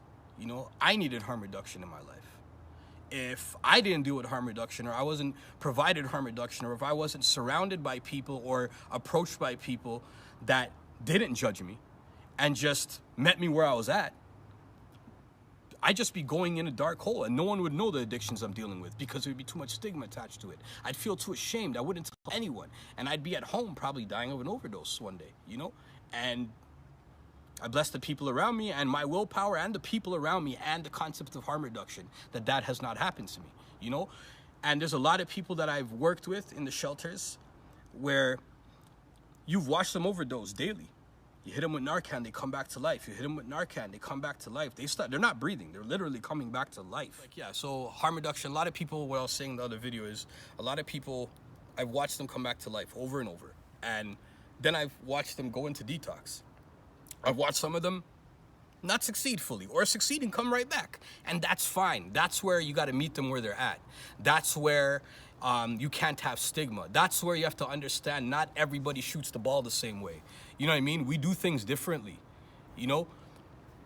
And that's what it is, man. And I think that's the important part about harm reduction is the stigma. Stop looking at people on the street like they're less than you. Stop looking at people like, oh, they want to be there, that's why they're there. There's mental health issues that we can't even deal with. And if you look at it even systemically, there's mental health issues that come from being born in poverty. There's mental health issues that come from being raised in poverty while melanated. There's mental health issues that come while being raised as a woman, you know, in this society. So it's like we're all dealing with different types of PTSD, different types of mental health on different levels. And sometimes many people go to substances to deal with that pain. You know what I mean? And to try to ease it because they don't know what else to do. And also, they don't know who else to talk to. Because even when you speak to someone about your mental health issues, it's gonna be like, yo, you're soft, bro. At least for the people where I come from, you're soft. Yo, man, toughen up. Yo, smoke this joint. Yo, bro, I had a bad day today as a teenager. Tell my boy, I had a bad day. Man, stop crying, bro. Here, hold this blunt. You know, and they're just giving me some weed to smoke. But that's not really helping my mental health in the long run. You know what I mean? And so, while I ramble, all I'll say is this about harm reduction. Harm reduction saves lives. And it doesn't only save the person's life who's being affected by it directly. It also saves their family's life indirectly. And also the community and the city and the country that they live in. You know, a strong people builds a strong working force, builds a strong economy, builds a happy community. You know what I mean? So when we talk about harm reduction, I just want everyone to know from my opinion, I just had to like speak to you guys on a real level because death is real. I've seen so much death in my hands and it hurts. You know, I've seen a lot of people pass away. Like I'm sad about it now, you know? I can see their faces. And they're people just like you and me, man. The only difference between the job I used to do and the people I used to serve in that job is a desk. That's the only difference, because a lot of my coworkers go home at night and they self-medicate, legally or illegally, but they self-medicate. You're self-medicating with alcohol. This is the main thing people should know. If harm reduction didn't work, I'll say this. Harm reduction works. Because if alcohol was still illegal and alcohol was still stigmatized to the way it was, more people would be dying from it daily. They'd be dropping like flies. You know what I mean? People would be putting bullshit in it. And then people would get used to the bullshit that's in that new alcohol. And they'd keep drinking it and dropping like flies and dropping like flies, you know? So what we need to do is not judge each other. We need to bun all that stigma, and we need to look at each other as humans, man. And just help each other, lift each other up, man. Because when you fall one day, hopefully someone's there to lift you up, man. And if you are a person who doesn't deal with addictions, there's other things you deal with. You know what I mean? We're all dealing with something, you know? So let's just meet each other where we're at. And I think that's the first step for harm reduction. You know what I mean? This is your brother, King Mizo, formerly known as Unknown Misery. My mama named me Sourav Deb, you know? And I love all of you. Peace.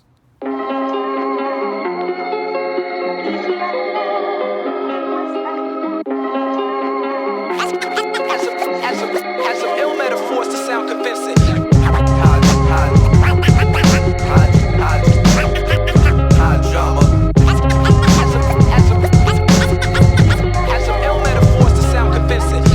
So many praying till they skeleton is showing, bleeding on the omen, bloody water from the roses, feeding on the homeless like they cannibals or rodents. Fentanyl is killing, another drug that's made in doses. Pharmaceutical cartels banking off addictions, maximizing income, manufacturing sickness, clean needles for survivors, cause someone's gotta do it.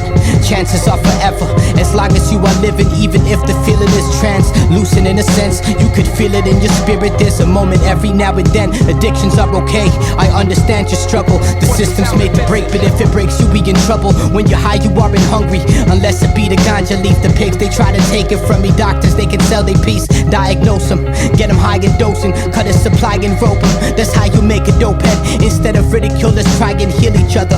Let's give a helping hand. We all got troubles, I hope you'll understand. When my pot bubbles, Mother Maya can heal. Medicine mimics the wheel. Natural elements would conceal what the medics reseal. Adding chemicals, so the lesser we will regenerate a natural cells. They selling sunlight in bottles now. All I need is one mic just to take them down. I see the revolution in the crowd. You are the revolution. Say it with me now. We are the revolution. Say it with me now. We are the revolution. Say it with me now. We are the revolution. We are the medicine. We are the medicine. We are the medicine. We are the medicine. We are the medicine. We are the medicine. We are the medicine. We are the medicine.